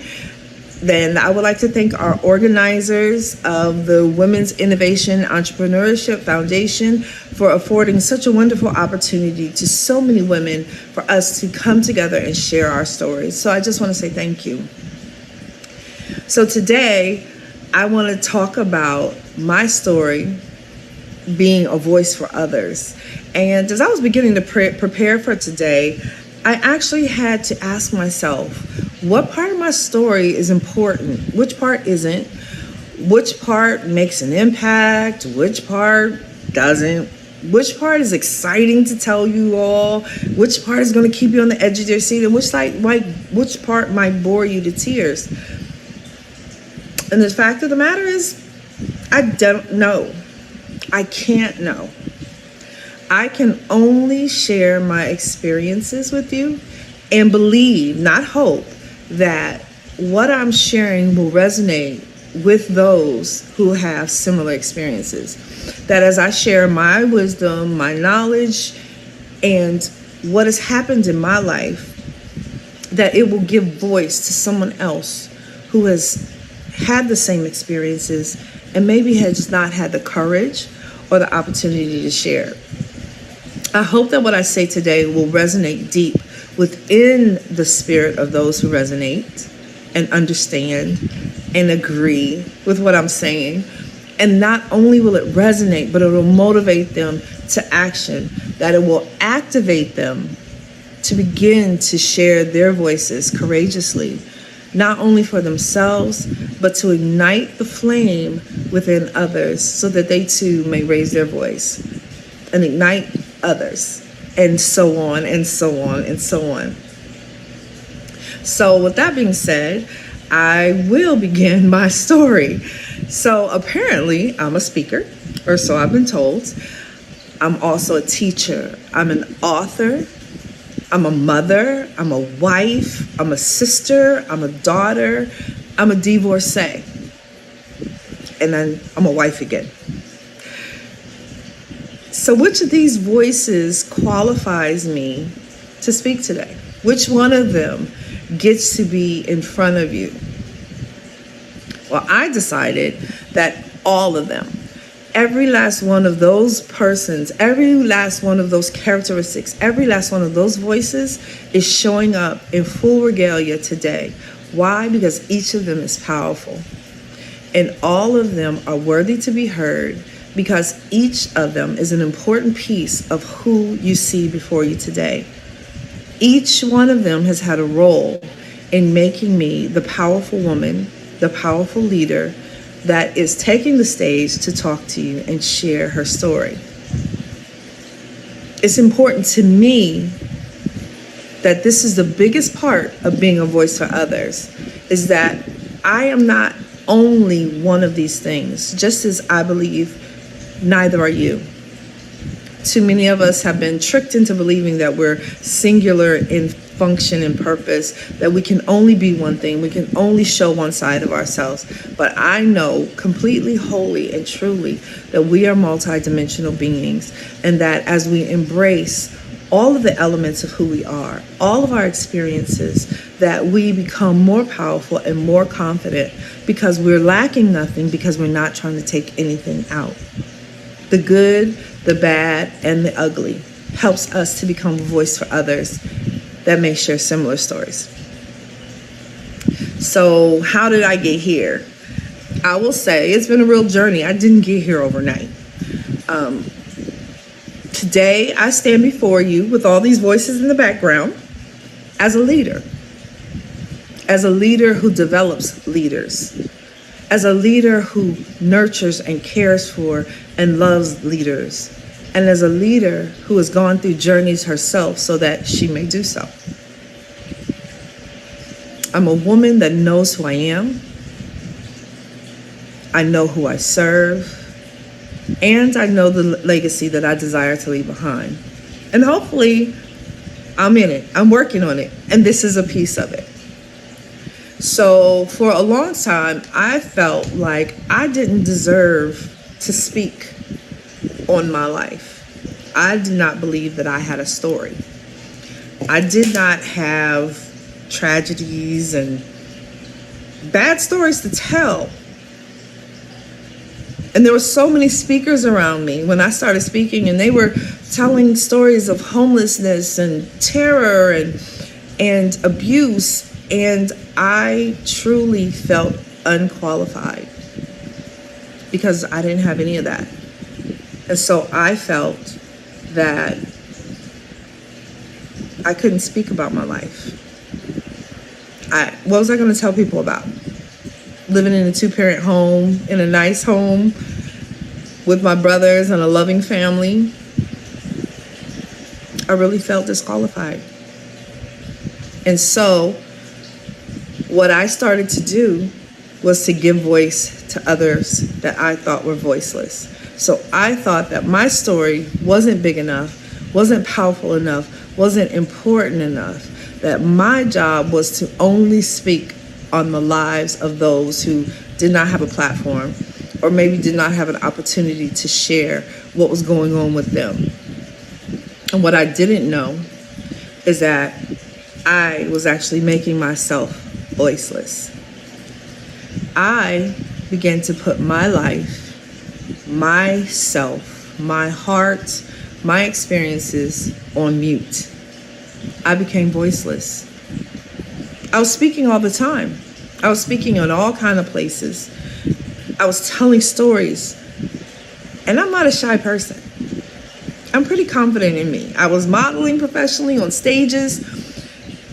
I was in all kinds of places. So to look at me and see me speaking with the confidence and boldness that I speak with, you would not have guessed that I was muting my life. I wasn't ashamed of it. I just didn't feel like it qualified. I don't know how many of you can actually identify with ever feeling unqualified to speak for yourself, to share what you've experienced because, somebody else has it worse.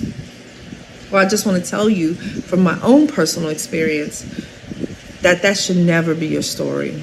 Your story is just as important as anyone else's. And so what happened as I was putting my life on mute, I was shrinking. Unbeknownst to me, because I did not look like I was shrinking in public. Like you could see me just like I am now, speaking, talking, boldly, going places. But when people would ask me about me, oh my goodness, it was like fingernails on a chalkboard. It was so disturbing and so invasive, and I felt so vulnerable, and I felt so upset when people would try to shine light on me. It was like I would be like a little mouse trying to run into a corner and hide, because I had shrunk myself to the size and to the idea of my life is not that important. It's other people who are more important than me. Nobody needs to see me because I don't have anything to share. That I had cut off and limited myself. I had limited my purpose. I had limited my voice. And it wasn't until I began to question my actual purpose for myself. Because as much as I love telling other people's stories and bringing light to other people's causes and championing other people's businesses and ideas, I was missing something for me. I kept asking, what's for me?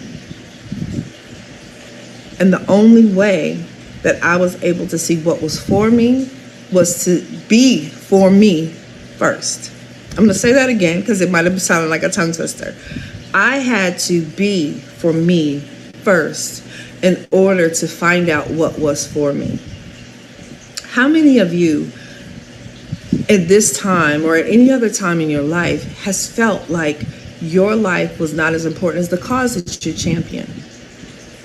I'm speaking to leaders this way because you are probably a leader in some capacity, whether you're a doctor, a lawyer, a mother, a housewife, whether you're a librarian, whether you are running a nonprofit organization.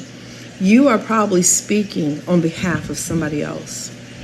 You are probably taking care of multitudes of people inside your house, outside of your home.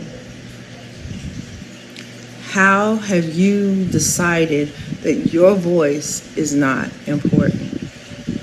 How have you decided that the cause that you are fighting for deserves every last ounce of you more than you deserve for yourself? I'm guilty. I did it. I did it to the point of burnout. I have traveled the world. I've even been to India, and I regularly work in underserved communities, helping develop women and youth leaders. And I was pushing myself that this just had to be done. This was championed. I was bleeding, blood, sweat, and tears that this work had to be done because it was my life's work. It's my assignment. I have to get it done. 2019, the end of 2019, I burnt out. I burnt out as a leader. I couldn't do anymore. I couldn't go any further.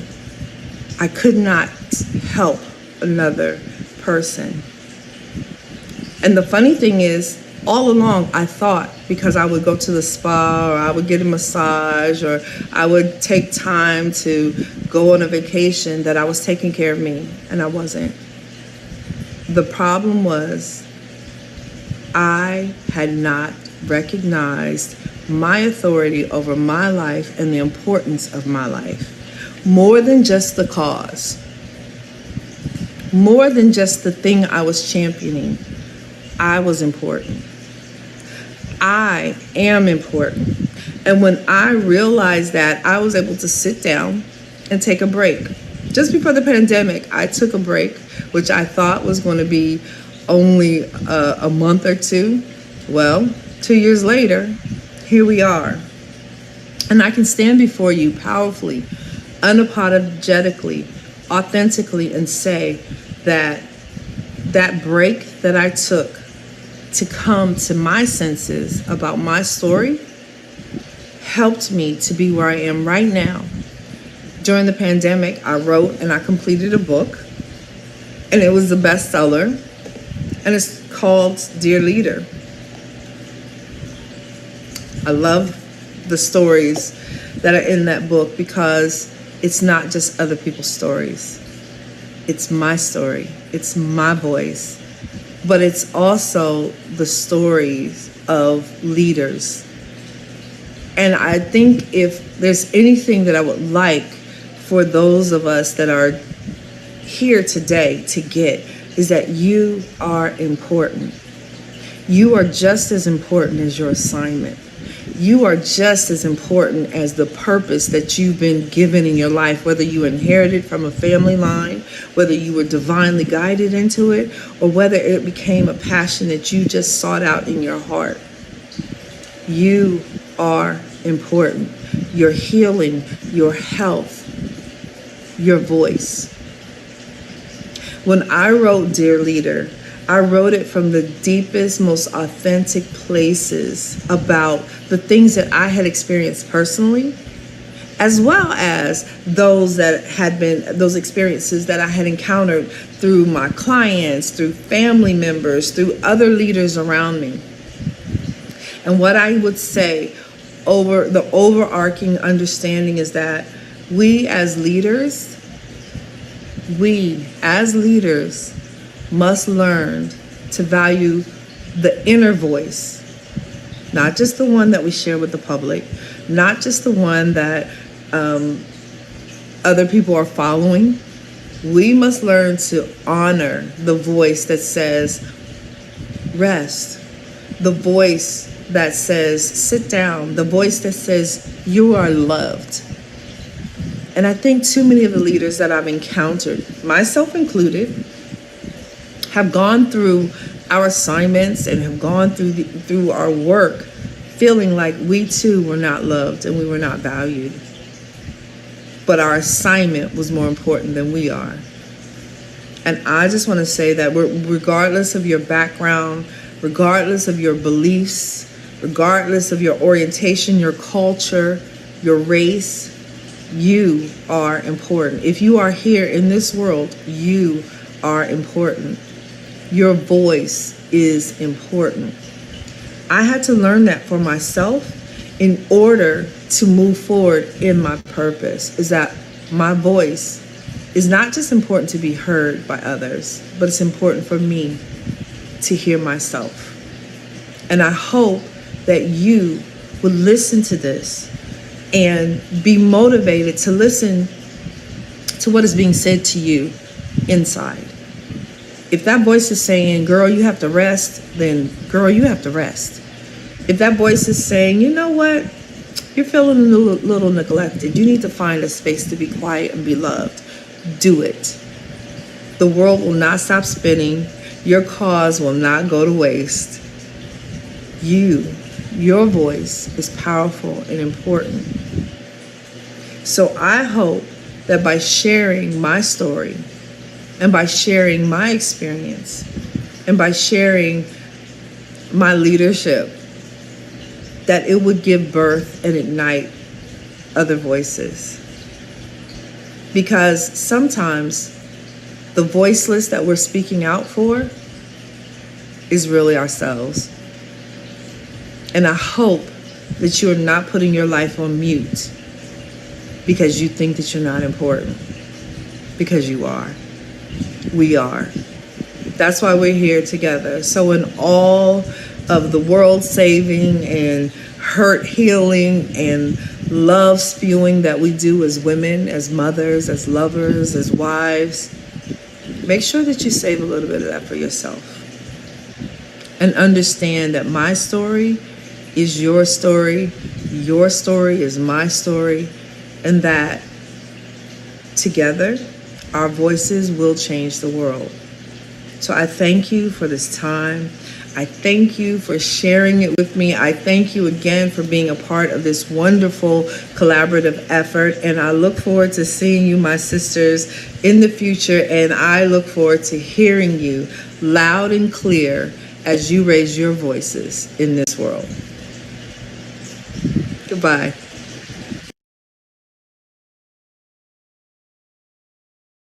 Michelle, and I am a life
Hey everyone. So we will be taking 1 hour break and we'll be coming with a live session with Tina Elton at 4:15 p.m. So exactly after 1 hour, we'll be here with Tina Elton for her live session.